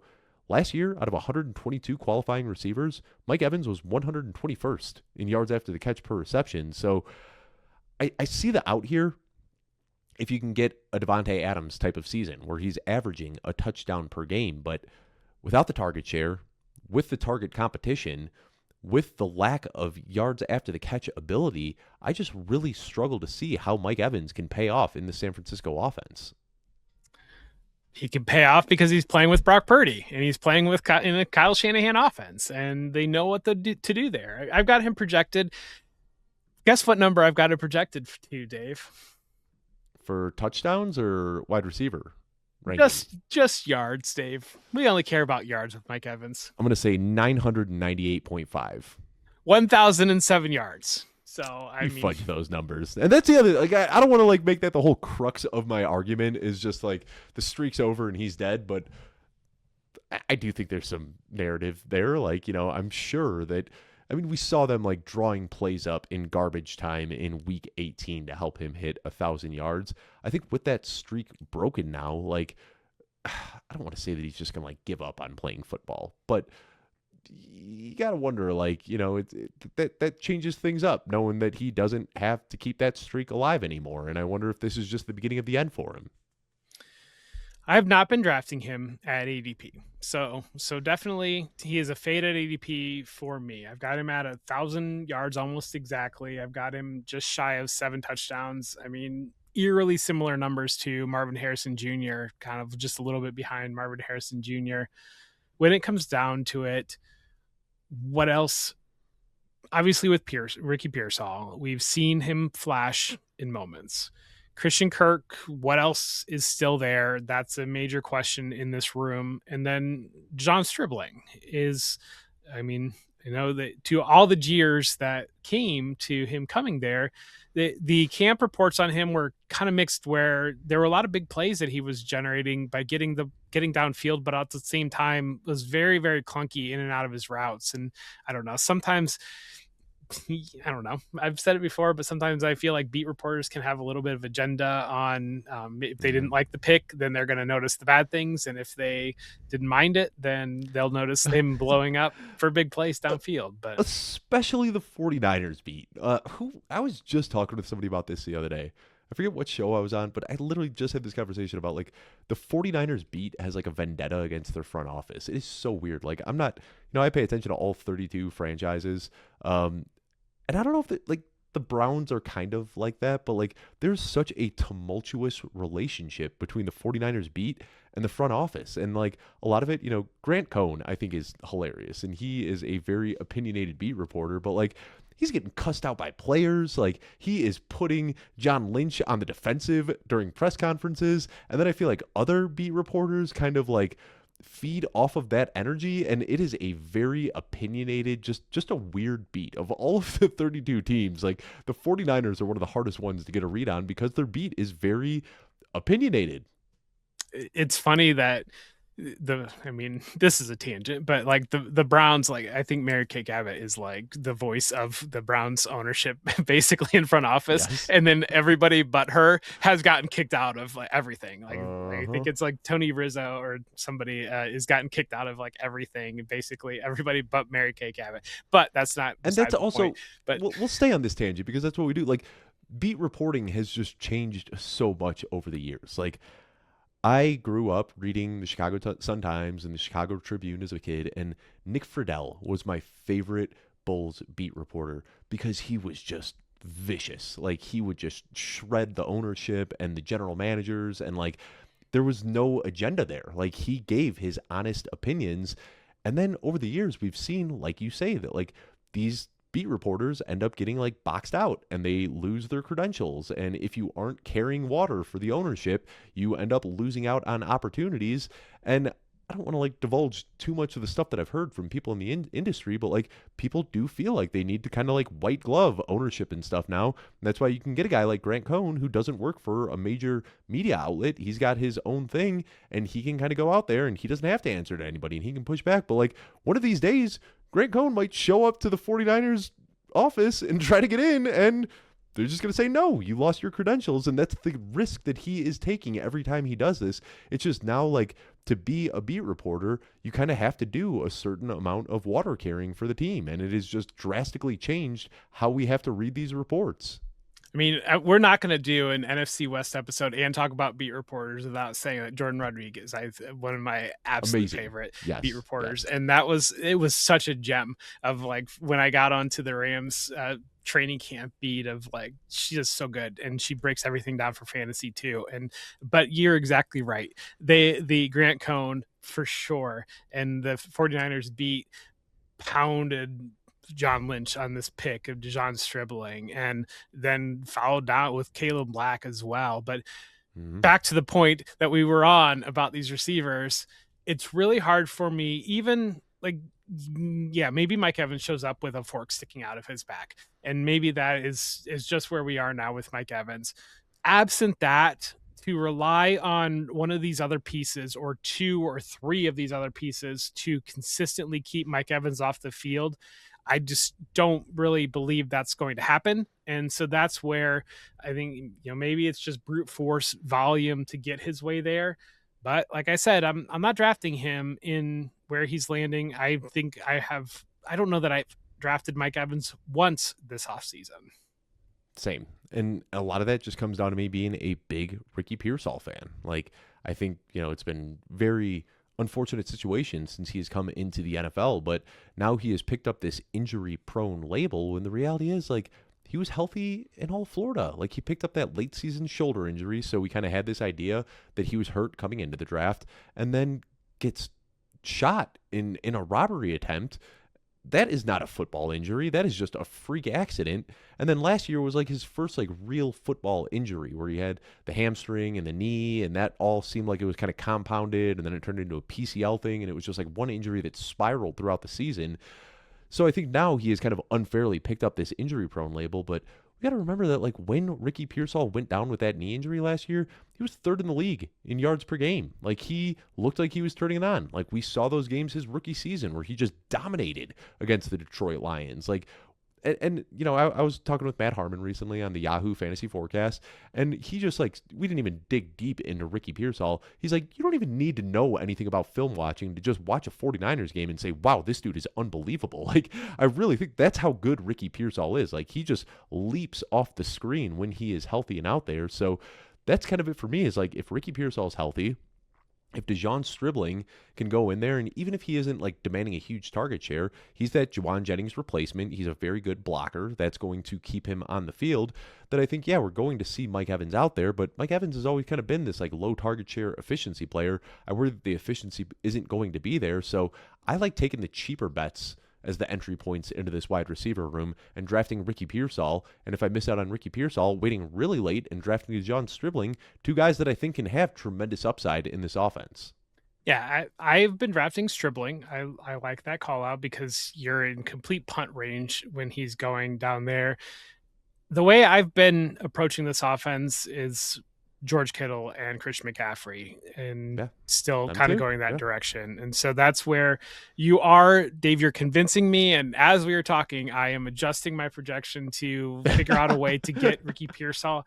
But it is one of those. We started talking about Arizona, and boy, it's super easy to get all the pieces of Marvin Harrison Jr. and Michael Wilson and Trey McBride and Jeremiah Love, the pieces of that offense that you want to. This 49ers offense, for the lack of, you can talk about the lack of receiver, it's really hard to get you want to have, like Christian Kirk is going to play and be involved.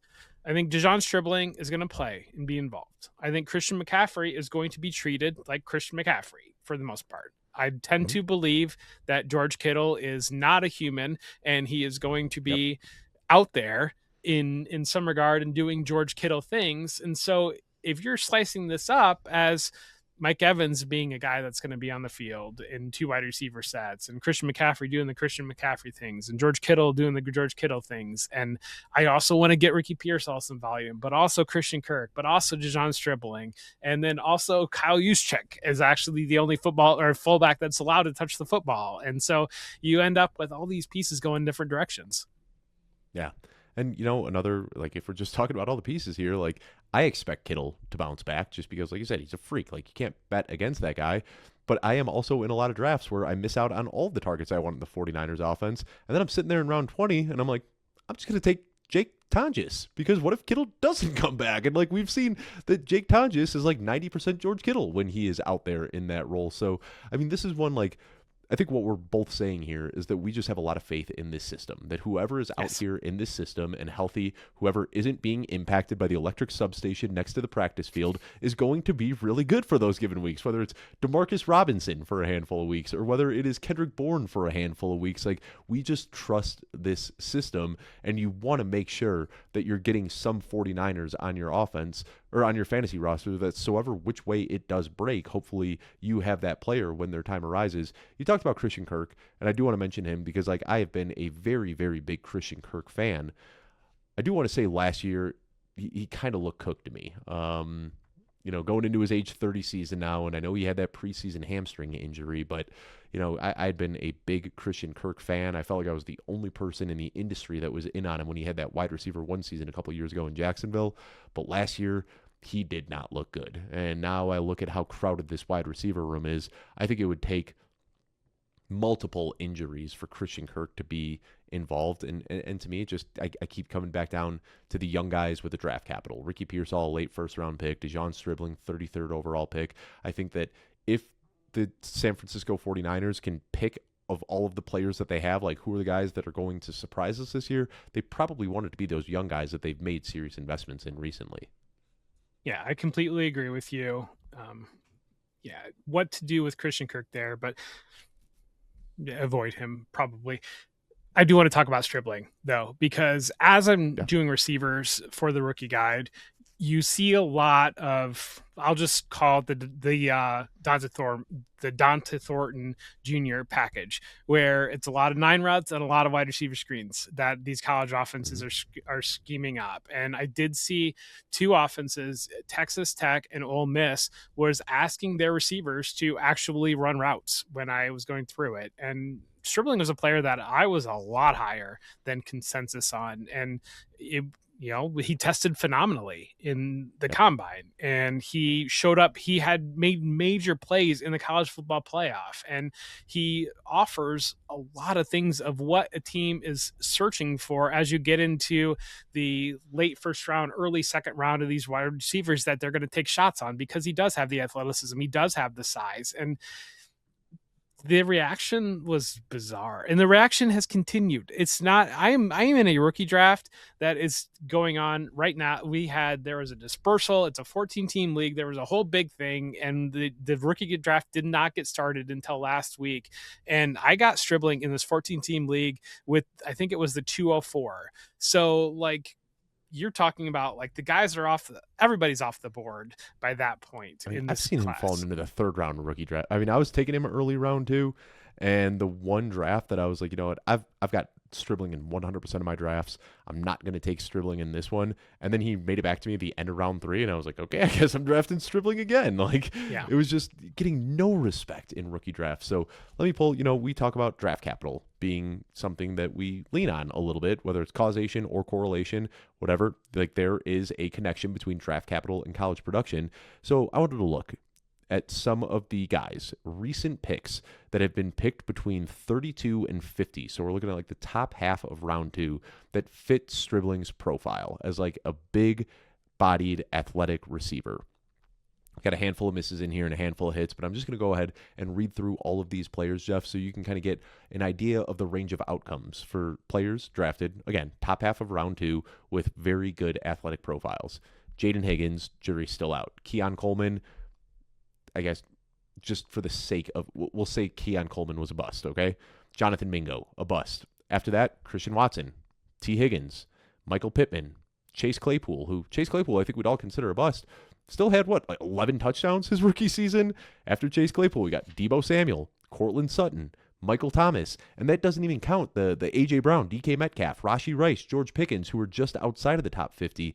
Like, these players, these big-bodied, physical receivers that go in the top half of round 2, there's a vast range of outcomes, but some of the hits on that list, Jeff, Michael Thomas, A.J. Brown, Deebo Samuel, Christian Watson, T. Higgins, right? Like, this is what Stribling can be. And people, I tweeted it not too long ago. I said, so many people are asking themselves, what if Dejon Stribling is the next Jonathan Mingo, when they should be asking themselves, what if Dejon Stribling is the next A.J. Brown?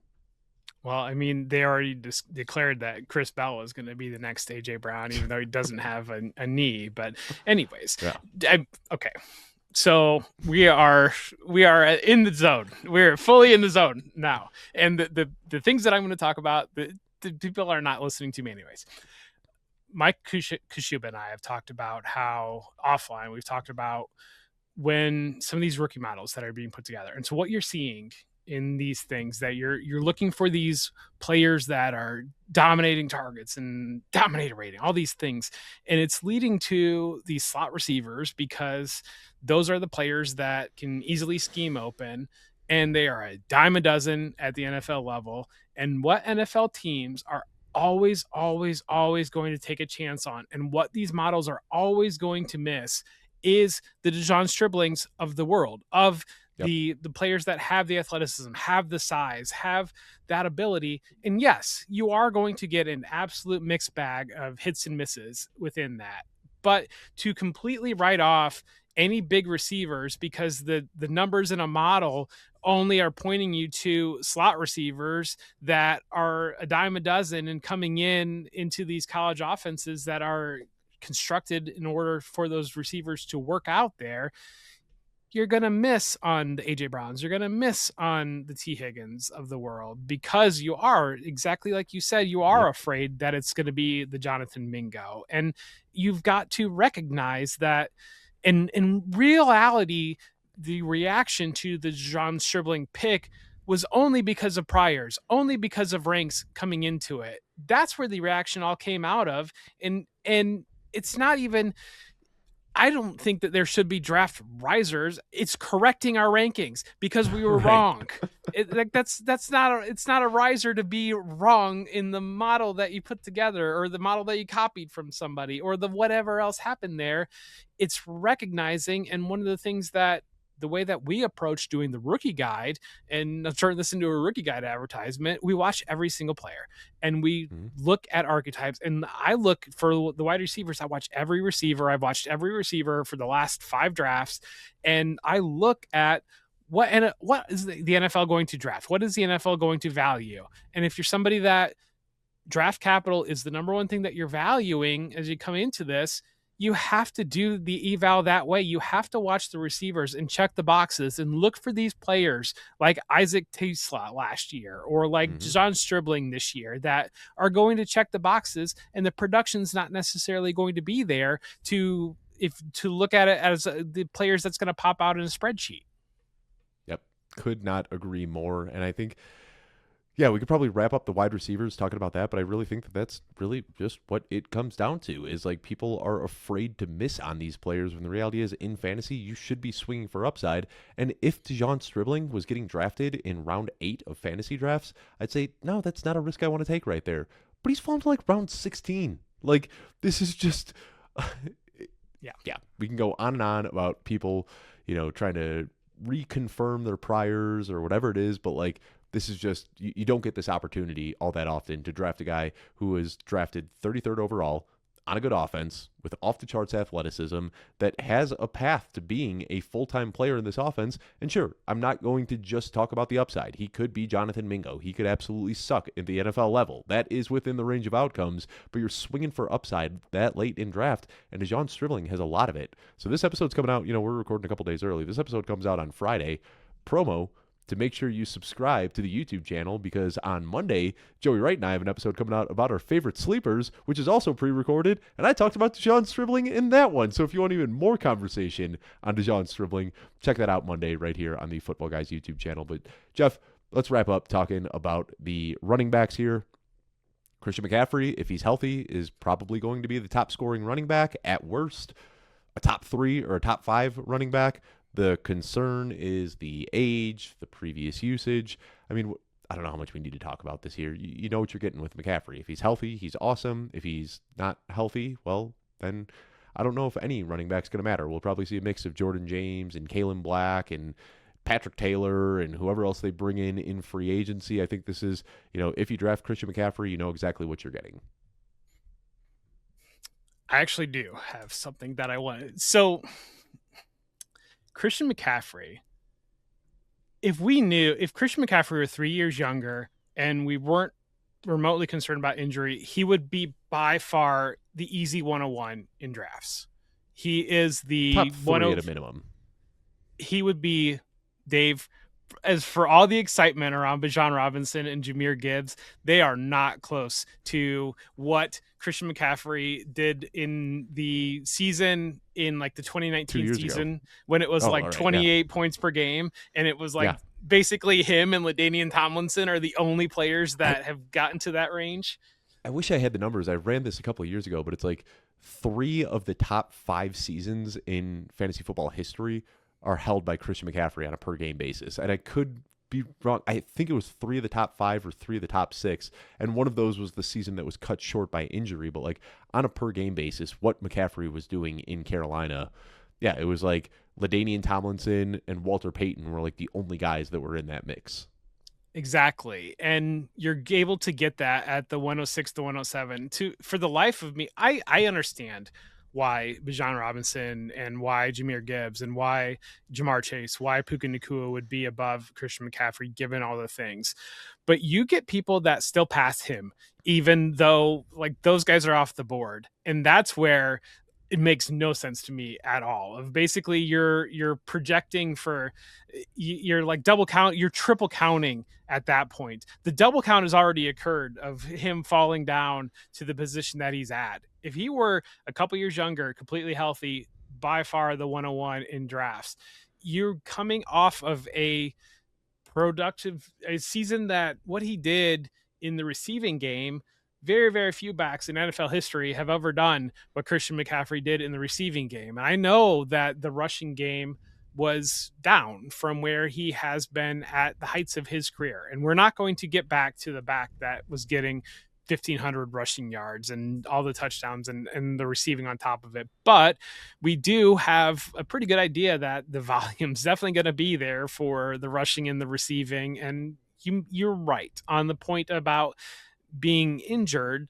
That's why he's not the clear 101. That's why you're able to get him at the 106, the 107. And if you're in the draft there and you're looking at keeping pace with the teams at the very top, the team that has Jahmyr Gibbs, the team that has Bijan Robinson, Christian McCaffrey is your opportunity to keep pace with those teams and jump them when it comes back on the round 2 coming back. And so to pass him because you're concerned about the age, yeah, your first round pick might get hurt. Do you know what? Every single first round pick might get hurt. Every single one of them might get hurt. Even though Bijan Robinson was saved by Tyler Algier from not hitting the magic number that running backs cannot hit last year, Bijan Robinson could still get hurt.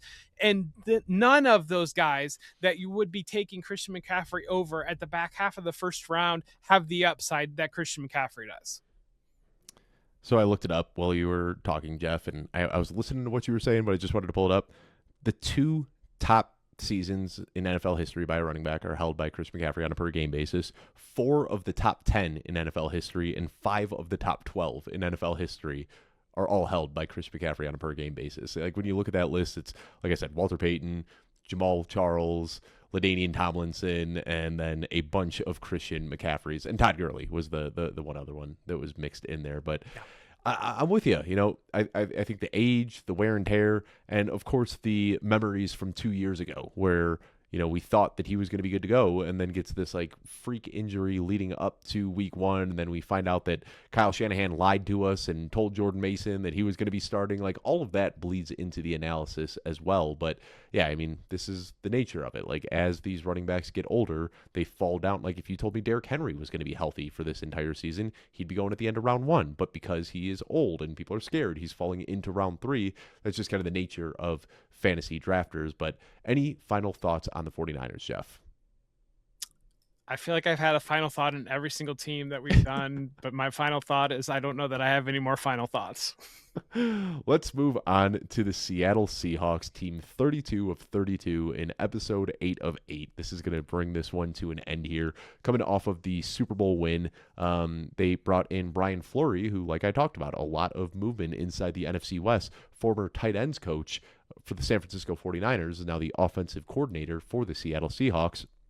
They lost Cam Akers in free agency, who, believe it or not, was on the Seattle Seahawks at the end of the year. They added Harrison Bryant and Emmanuel Wilson. They spent the 32nd overall pick on Jadarian Price, and then they drafted wide receiver Emmanuel Henderson Jr. on day 3. So this is another team, you know, kind of like the Rams. They made some tweaks around the edges, but no drastic changes here.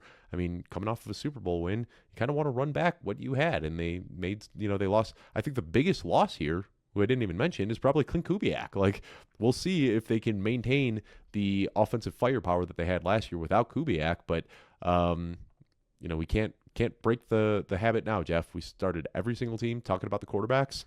What is there to say about Sam Darnold? Finally a good quarterback? Well, Dave, the biggest loss here is that we were both high on Seattle last year in the summer. Very. And the biggest loss is that we did not talk each other into making Super Bowl bets on Seattle because that would have been really nice to have last summer. So that's the biggest loss here in all of this. We did not think they would win the Super Bowl last year, but we really did like what they did in the offseason with their draft and really leaning into developing the character of what they wanted to be within that team and doubling down in the draft and loading up on those pieces and then building it really now. And it is so funny on how, like, last summer we were talking about, you know, like now the model is you must have the elite back because the Eagles won with Saquon Barkley, and now the model is you must have the cheap quarterback because the Seattle won with Sam Darnold, and how much it swings. Seattle kind of laid that blueprint out with Russell Wilson not too long ago. Yeah, they absolutely did, and they fell into that and followed along with it. I mean, the Vikings are certainly kicking themselves that they don't have Sam Darnold at quarterback anymore, but that really is. And it's less the, I think really it comes down to the general change in philosophy of the quarterback position at the NFL level, where for so long and we've seen the NFL changing in this direction with Lamar Jackson, with Jalen Hurts, of finding these players and leaning into what these players are able to do instead of what you had for a long time for the 90s, early 2000s through that was this is what an NFL quarterback looks like. And this is what an NFL quarterback has to be, and has to be a big guy that can throw it into these tight windows and read the field and be a field general, those types of things. And I think Darnold really embraces looking at the quarterback and saying what can he do and how can we mask the things that he can't do so that it doesn't kill us when it comes down to it. And Darnold, I mean, the turnovers are definitely still there. They are present. We've seen Sam Darnold swing back and forth. We know how bad that went at the end of Minnesota, and Seattle was able to cover that up. But he's also the player that went very, very high in the draft as a rookie and was everybody thought was going to be the number one quarterback in that draft until Baker Mayfield emerged. And so I think that that's the biggest thing with Darnold, is leaning into recognizing what Darnold is capable of doing. And, Flory coming over from San Francisco, that was the talk about. That's Purdy. Basically, the 49ers lean into what Purdy's capable of doing. And so that gives me some level of encouragement on keeping kind of in that Shanahan-McVay tree where Kubiak has those roots as well, and recognizing and having a level of familiarity from San Francisco with Darnold when Flory was there with Darnold was in San Francisco. And did you see the, I didn't watch the full interview, but I saw it was like a 3 or 4 minute clip. He recently went on Bussin' with the Boys, Sam Darnold, and was like very self-aware in talking about how poorly he played in the Super Bowl. Just saying like, I was too amped up and I overthrew one of the first shots, and then I had JSN wide open and I threw one down at his feet. He's like, and I want to sit there and like relish in the Super Bowl win. He's like, but immediately after the game, I'm just sitting there thinking about all the misses that I had and how much better of a game that I could have played. And then I'm watching tape because I know that I'm going to show up to minicamp and we're going to talk through this. He's like, and watching through the tape, I played a bad game. And shout out to my supporting cast and the defense that was able to like help us win. But like, it's very weird to hear a young quarterback who like, and I've also heard him talk too about, just like the working with a sports psychologist and, how hard the early part of his career was. And now you almost wonder if he has like just been beaten down so bad that like, it's just, he's a very different player now than he was when he came into the league. And now you almost wonder if he's like too hard on himself. But when you look at a lot of the all-time greats, the Tom Brady's and the Aaron Rodgers, and it's crazy to lump Sam Darnold into this conversation. That's not what I'm trying to do. But, like, he isn't somebody who wants to relish in this and be like, I won my Super Bowl. I proved all you wrong. Suck it. I told you guys I was good. Like, he is still at this point in his career where he gets paid. He wins a Super Bowl. And, like, he is still trying to find ways to improve his game. To me, that just shows such a level of maturity that we didn't see from early career Sam Darnold, and makes me much more excited about the player he can be, not just this season, but 5 years from now, 7 years from now, 8 years from now. Like, you look at a player with this pedigree, with this arm talent, and the things that he can do, there's no reason to think that he can't be on that Jared Goff type of trajectory where, a lot of people were questioning whether he'd be able to make it as an NFL quarterback. And now it's just commonplace to assume that Jared Goff is a top 10 quarterback. Like, what's stopping Sam Darnold from getting there over the next 2 years? What is dead may never die. And Sam Darnold has walked through the fire. He's lost everything, and he's built it back. He lost everything. He was that quarterback that went at the top of the draft. He had New York was ready to go for him, and he lost it all. And he recognized he's still standing. And there's something major to be said about just really anything in life that you're going through, that you've gone through, and looking at Darnold's example. I mean, it's something that us as content creators, the amount of backlash when you're starting as content creator and you get any level of traction, the amount of backlash that is waiting for you is very real. And you need to basically die inside to some level and be reborn and recognize that, hey, like these are the things, like it's still going on.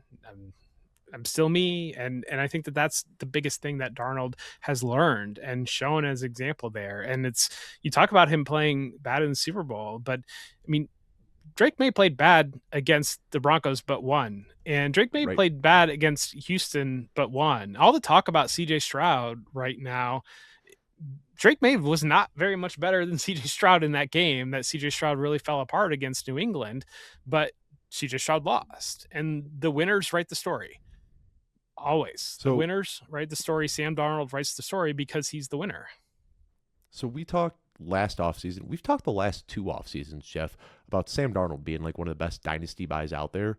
And you would expect that after a near MVP season in Minnesota, followed up with a very productive season and a Super Bowl win in Seattle, you'd expect that like he would start to move up quite a bit in the rankings. He's still in dynasty, the QB 22, like lumped in with Jared Goff and and Bryce Young. And I mean, I'm looking at like his 1 year change. He saw a little bit of a boost after signing with San Francisco or with Seattle, but like still for whatever reason, like you can buy this guy as a back end QB2, and he's still 29 years old. And I don't think that he's going to finish out this year in Seattle, play this season, and then just be done. Like I think that there's still a half decade or more of play from Sam Darnold. So I'm just going to say it again for the third straight year, like buy Sam Darnold in Dynasty. Yeah, and where he's landing in redraft, it's players like exactly where you would think Sam Darnold would have been the last couple of years. And there's lack of acknowledgement. He's the exact type of guy. Like we talk about Baker Mayfield in 2024, Matthew Stafford last year. Like this is that cheap quarterback that you can get at the very end of your draft. And if that efficiency just skews slightly more positive than what he has done historically throughout his career, that's the difference between being a QB2 and an elite QB1.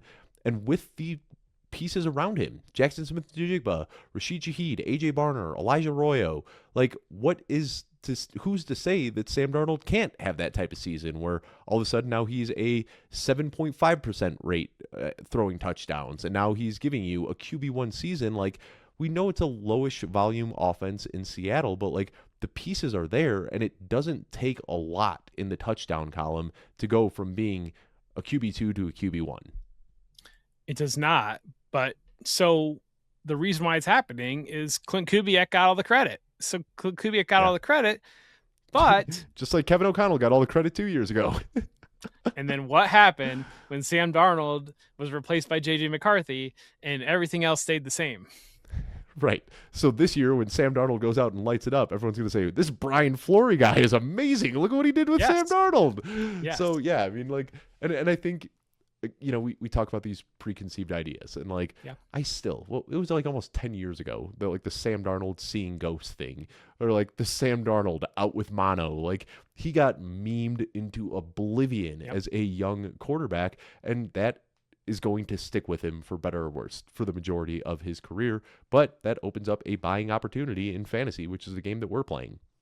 But Jeff, let's talk about, And just to underline that point, and as we go through this entire series, as we look at all these teams, as you're looking to find value in your fantasy league, more often than not, I find value in two different areas. I find value in injury rebounds because, like you said early in this episode, goldfish brain, somebody was hurt last year, they're sure to be hurt again. Somebody was not hurt last year, they're sure to be healthy again.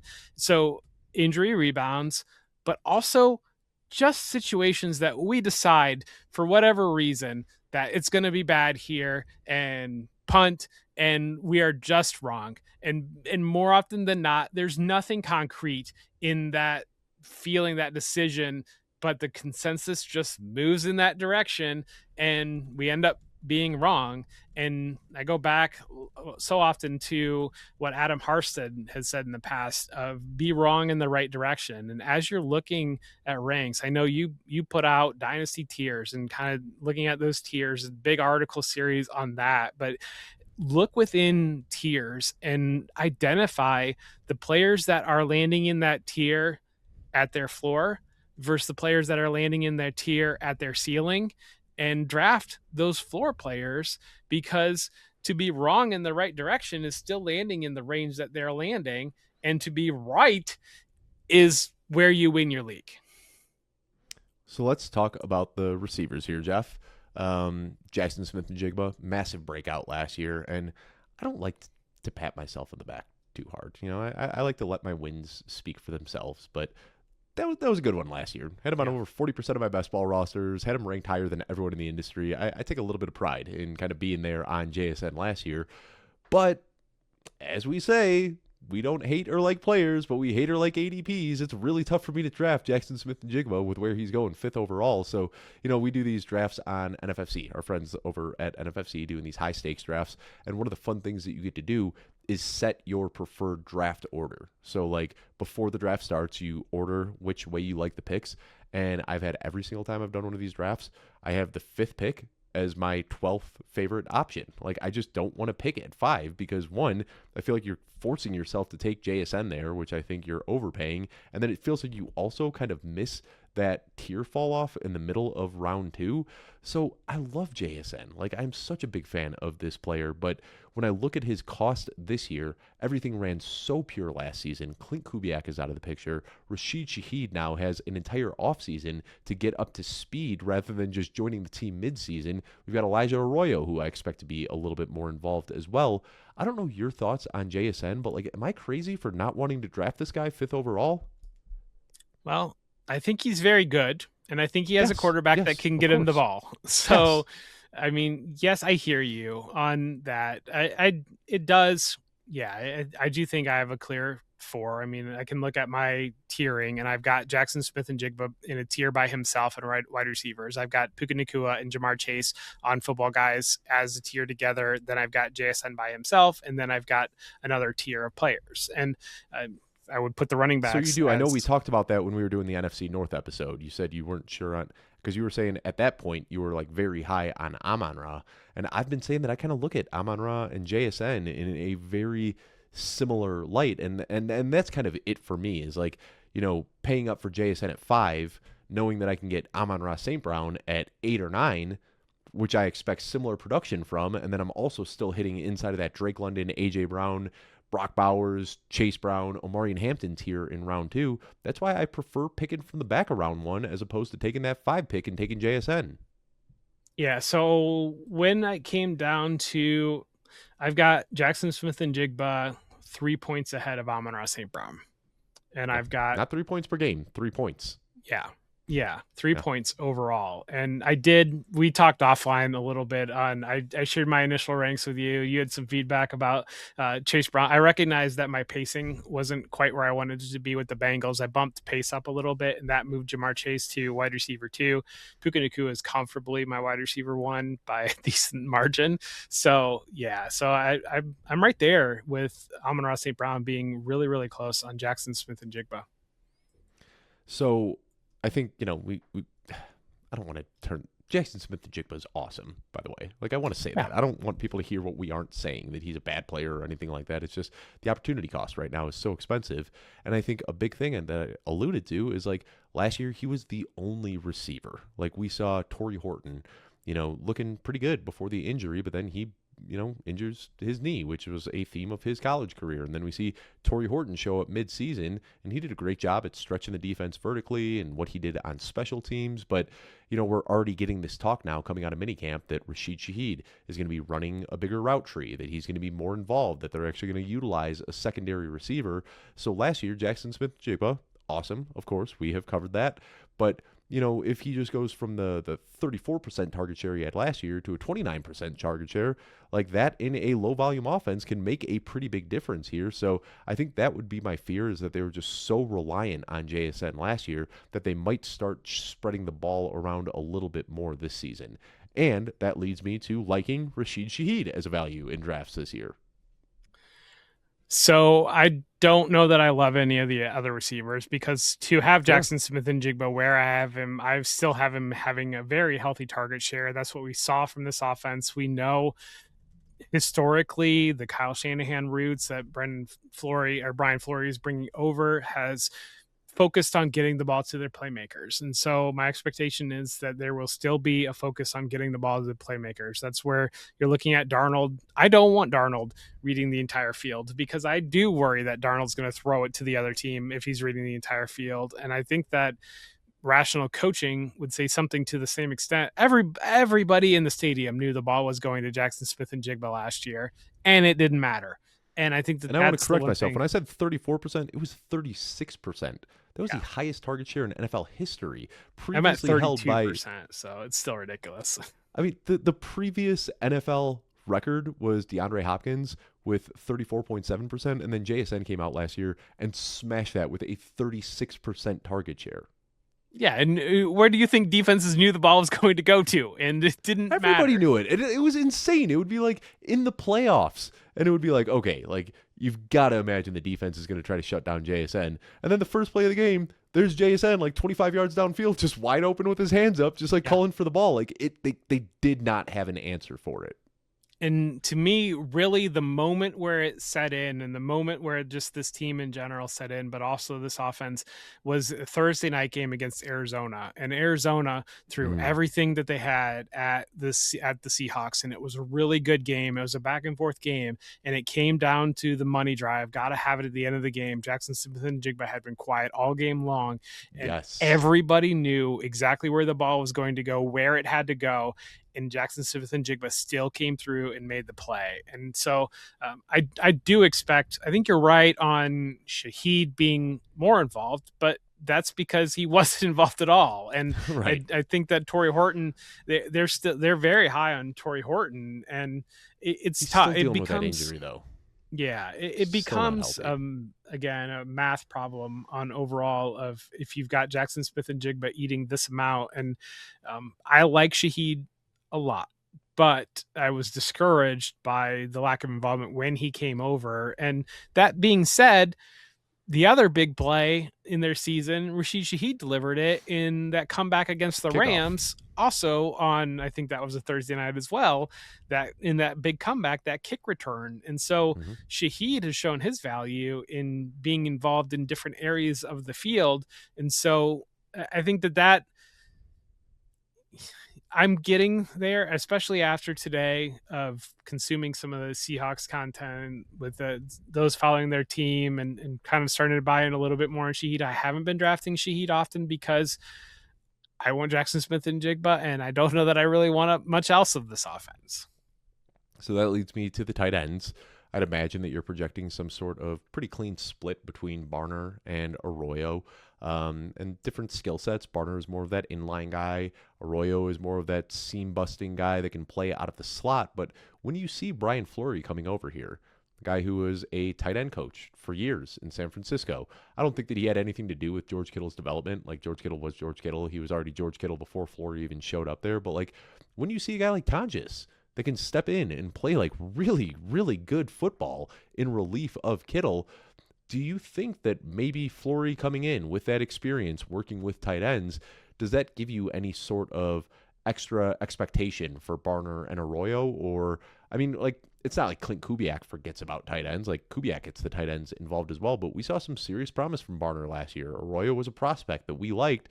Arroyo now going into year 2 should be a little bit more comfortable with the NFL speed. We've got Fleury, a former tight ends coach, coming from a Shanahan-ian offense. Like, I could see both tight ends being a lot more involved as well this season. Yeah, I've got it split for about 13% target share to AJ Barner and 12% to Elijah Arroyo. We saw AJ Barner contribute a little bit in tush-push type situations, getting involved there. To me, I think these two tight ends complement each other very, very well, where Barner is more of that traditional inline tight end, but also just a tough guy that can operate in the middle of the field and excellent blocker, can be the tush-push guy that come in, kind of maybe shades of, he's not the athlete of Tucker Kraft, but like shades of that type of tight end with the physicality. And then Arroyo is a potential downfield vertical threat that is very, very different for the position. And to me, I think that if you're trying to unlock this offense in general, Arroyo is the interesting piece in this offense that if he were to hit his ceiling, that's where this offense would be able to go up another level. I think you look at the personnel in this, and we know Jackson Smith-Njigba, we spent a lot of time talking about him. You can have Barner and Arroyo live in 12 personnel, have Shaheed be that guy that is able to stretch the field vertically, can switch into the backfield, can kind of move around there. But these two tight ends being so complementary of each other, and Fleury being that tight end guy background, opens it up the opportunity for Arroyo to be I think, are really, really under the radar. You talk about players, and I need to do a piece, and I've got like 4 different articles that I need to write. So Clayton doesn't need to hear me say that I want to write another article. But as I'm looking in round 20, Arroyo's not even thought about Yeah. in like, he is buried and nobody's taking him in round 20. And I've taken him in round 20 in DraftKings a couple times, because you're looking at a large field tournament. If you're looking for a difference making player in a large field tournament that you can get for nothing, or in Dynasty, you can get him for nothing. And so, yeah, And how that often do we is. see these guys who are like very talented prospects that just take zeros their rookie season because of injuries and then come back in year two? And it's like, oh, yeah, that's why we like that prospect. Elijah Arroyo, he had a knee injury during the Senior Bowl where he wasn't able to do anything at the Senior Bowl. And then he had a groin injury through the preseason and early part of the season. And then he ends his season on a season ending knee injury that placed him on IR late in the year. So, like, we didn't even see flashes from him because he was hurt in the pre-draft process. He was hurt in preseason. He was hurt early in the year. And then when he finally does return, his season is ended by a knee injury. And to be fair, injuries have been a big part of Arroyo's career, all the way back to his time in college. Like, this has not been a guy who has maintained health for a long time, but the athletic upside here, the size, the speed, all of that is through the roof, that if he can keep a clean bill of health through this preseason and coming into this year, I think he'd be way more involved than people realize. We got to think this was a second-round pick. There were high expectations for Arroyo and his rookie season. We can just kind of write off the injury. Yeah, and he's a unique enough player that the coach has to figure out how to use him. But, we have checked every single Dave and Jeff bingo card hole in this. But the one thing that we haven't talked about that we do like is second-year players. Second-year players at a discount. We do love second-year players, and that's where Arroyo really fits that bill. So let's talk about the running backs here. Probably the most interesting thing to discuss about the Seattle Seahawks. We've got Kenneth Walker out of the picture, 32nd overall pick spent on Jadarian Price. And it was so funny, Jeff. There was a report that just came out yesterday saying that the Seattle Seahawks do not expect Jadarian Price to be a bell cow. Like, color me shocked. The guy who was a change of pace running back in college is going to be a change of pace running back in the NFL. And the discourse on Twitter was so funny because you have all these people saying, like, you don't draft a running back in round one to give the work to a day 3 running back or an undrafted running back. And then I saw, and I forget who said it and who commented, but somebody replied with Rashad Penny's rookie season where he took a backseat to 7th round pick Chris Carson for that entire year. So, like, we have seen that they're willing to do this. They will spend up on a receiver or on a running back and then give the workload to the veteran. Even Kenneth Walker, it looked like he was going to run away with the job, and then they go out and they draft Zach Charbonnet, and then we think Zach Charbonnet is going to be heavily involved, and we saw that workload kind of going back and forth between the two. So I have changed my take a little bit. Like, I was kind of earlier, I was worried that Zach Charbonnet wasn't going to come back this year. I didn't look at Holani or Wilson as legitimate threats to Price's workload. But as I'm paying attention to what's coming out of the Seattle beat and kind of looking back historically, like, George Holani might be really involved. And Zach Charbonnet is looking healthy enough that he could make that midseason return. And in the draft that I just did over on NFFC on Tuesday night, we saw Jadarian Price fall all the way to round 7. And I was willing to take him at round 7 if he made it back to me. Somebody took him just before I did. But we are starting to see Jadarian Price now. A round one running back is just tail spinning in drafts. Travion Henderson did not go in round 1, but he was real close to it. And that being said, Travion Henderson was also, I think he paid off last year. He was a top 20 running back. He had some really good production. And in a similar position, the Seahawks are looking at themselves as, we just won the Super Bowl. We expect to be in the playoffs. We expect them to be on a long run. For me, Price, the price on Price got to be a little bit too aggressive, as he was being viewed as kind of in that, as all the bell cow running backs are off the board and then Price is still there, being viewed in that never should have happened, because there's nothing to indicate that they would have treated that way other than being a first round pick. And then in the back of my mind, you also do have Flory coming from San Francisco and seeing the bell cow usage with Christian McCaffrey. So there's that. The expectation, just like you said, that Zach Charbonnet returns to health at some point this season. And it seems to me like sooner rather than later, potentially returning to health. But, maybe that gets delayed. Maybe that plays out. But I think that them looking at pacing out and not wanting to put too much on a rookie and expecting to have a hot run, Price should not have been going where he was going. He's correcting, but what often do we see? We correct too far in the other direction. And as you're looking for players capable of delivering down the stretch in the fantasy playoffs, exploding in that regard, he really fits the bill for me. It's kind of, you can treat him the way I read. You can really read what was said yesterday any way that you want to. The way I read it is we want to manage expectations for this rookie running back that just went in round one. We recognize that we have a level of trust with George Holani to do the right things. We have a level of trust with Emmanuel Wilson to be a solid contributor. Hypothetically, Jadarian Price should blow the two of them off the field if he's hitting his ceiling outcome, but also recognizing that they used two running backs last year. They ended up having injuries to Zach Charbonnet and relying on Kenneth Walker, but they recognized that it's a long season. They need to get to the end of the season with somebody healthy. That doesn't mean that the ceiling outcome isn't still there for Price. Yeah, and I do, and this is one where I think maybe we do see it a little bit different. Like, I'm drafting Jadarian Price with the hopes that he can come out the gate kind of strong, because I think that if Zach Charbonnet does return, that he can grossly cap the upside late in the year, because we know this team loves Zach Charbonnet. But you talk about George Holani, and this is the one that I think people are just completely forgetting about. Like, when Zach Charbonnet went down last year, yes, Kenneth Walker went on a tear down the stretch, but George Holani was on the field for like a third of the snaps. Like, it's not like they just leaned 100% on Ken Walker. Like, they trusted George Holani to be a very involved player on a playoff Super Bowl run. So, like, now with an offseason to prepare, I think we're going to see even more George Holani. But I keep going back, and I've made this count before, but, like, I don't think Jadarian Price is a round one talent. You and I had some disagreements on Jadarian Price and the player comp and the ranking and all that. Like, I was a little bit lower on Jadarian Price than I think a lot of other people in the industry were. Comped him to Leon Washington. I think he's an explosive player. I think he's good on special teams, but I don't think that he's somebody that can handle a significant workload.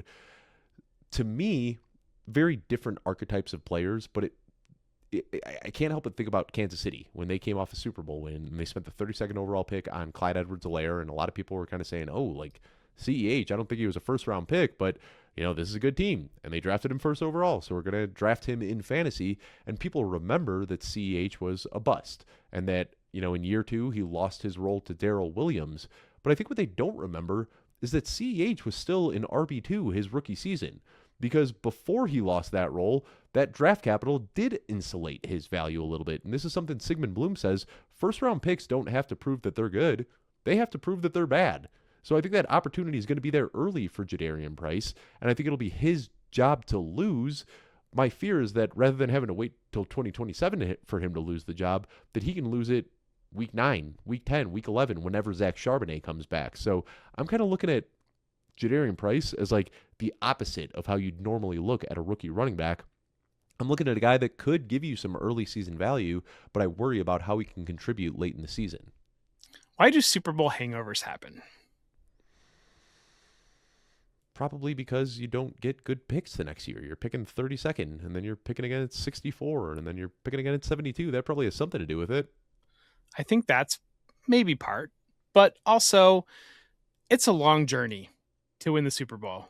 And the team that won the Super Bowl knows better than anybody how long the journey is to win the Super Bowl. And so as about Bill Belichick, right? Like, they asked him, like, how are you feeling? And he's like, I feel like we're 4 weeks behind the rest of the NFL. Yeah, there's that. But what did week one last year, we had the Eagles coming off of winning the Super Bowl, and they having Saquon Barkley off of a 2,000-yard season, and they tried immediately to integrate Will Shipley into their offense, to make a departure of their offense. Now, part of it, that was having a bad offensive coordinator, but part of that was probably also recognizing how long that season just ended up being to get to the Super Bowl. And I tend to think that a reason why Super Bowl hangovers happen is because the organization now thinks they're really good because they just won the Super Bowl, which they are, and they recognize that's a really long season to get to that point. And so I think that that's where you start to see some of these teams get slow out of the gate because they are trying to preserve players because they're thinking, we're the champs. We know what we're doing. We're going to win. And the NFL is a league that you lose that little bit of edge and things can slide a little bit on you. And so that's where I could see Price, and let's not forget, Emmanuel Wilson had a stretch at the end of last year where everybody He was had a game. convinced that and off that game, everybody was convinced that the Packers should bench Josh Jacobs, proven All-Pro Josh Jacobs, former NFL leading in rushing Because for Wilson fell Emmanuel into the Wilson end zone because 3 times. Emmanuel Wilson had 122 touch game, and yes, so let's not forget Emmanuel Wilson's done some things, and so that's where I think that being a little bit conservative with Price out of the gate and reserving him, but that also opens up opportunities where this is not going in the direction that we want it to go. We got to plug this guy in and we got to go with this thing. So, well, any final thoughts on the Seahawks, Jeff, the NFC West as a whole, or anything else? No, again, thank you so much, Dave, for the opportunity and running through this. This really is our training camp, and I do feel like we come into this series with not fully fleshed out takes, and we end up like just razor sharp. Like it's basically iron sharpening iron, and throughout this entire stretch, if you've listened to every single episode and all of what we've put out there, we cannot be more grateful and thankful to have the listeners out there, because this truly is one for us and is part of our process. And we get to the end of this and I feel exhausted before, this is like the start of the marathon, and I'm exhausted at the start of the marathon, but at the same time, I know how I feel when we did the AFC East episode, and I told you how I felt when we got done with that episode. My brain just felt like mush, whereas now being done with these, my brain feels like it's sharp, it's ready to go. And like part of me feels like we should just redo the AFC East episode at this point because we are in a completely different plane than where we are when we start the series, and I could not be more grateful for that opportunity.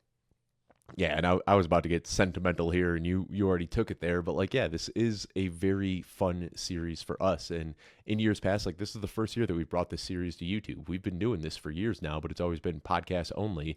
And the haters said that this is going to not do well on YouTube. And shout out to the haters; they were right. These aren't performing all that well on YouTube. But it's kind of one of those funny things, Jeff. When you peel back the layers and look at these, we're not getting a lot of views on these episodes, but we are getting the best watch time of any the people who are watching these are sticking around. We're getting the subscriber to watch ratio is through the roof. People watch these episodes and they subscribe to the channel and they stick around. So, it's been fun to expand our net a little bit this year by bringing this to the YouTube audience, but this really is such an integral part of my process, is just sitting down.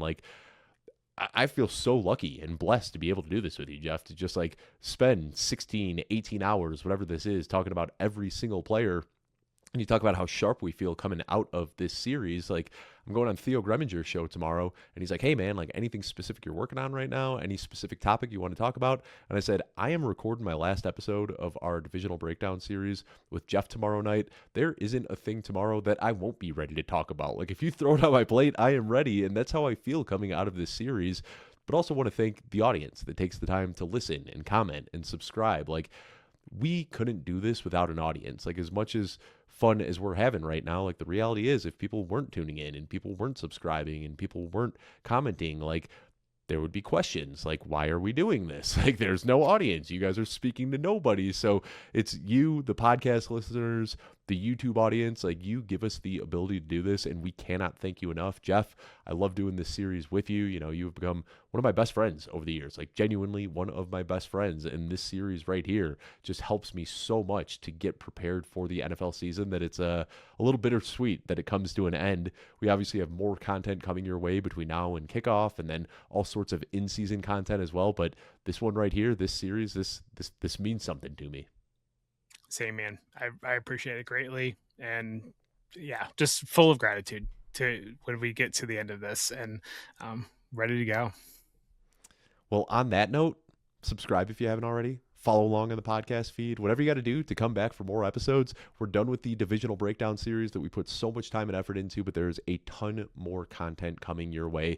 We've got our training camp episodes coming up very soon, Jeff. Hard to believe that training camp is going to be here in just a few weeks, but that might be just as valuable as this series where we go through every bit of training camp news. We hope you like these big long episodes because these training camp episodes end up being 2+ hours as well, where we dig through every bit of NFL news, and that's where we get a massive edge. We aren't waiting for markets to react. We do these episodes, and then we immediately jump into best ball drafts, and we pounce on the value that we find and the fades that we find. So be sure to stick around as those come up. We're also going to be doing positional episodes, talking through tiers and rankings, and then in season, Jeff, I'm very excited. We're going to be doing a Monday morning episode, kind of live reactions to Sunday games, talking through every single game with Joey Wright. So really, really fun season planned with a lot of awesome content coming your way. I want to thank y'all so much for tuning in, and we will see you soon.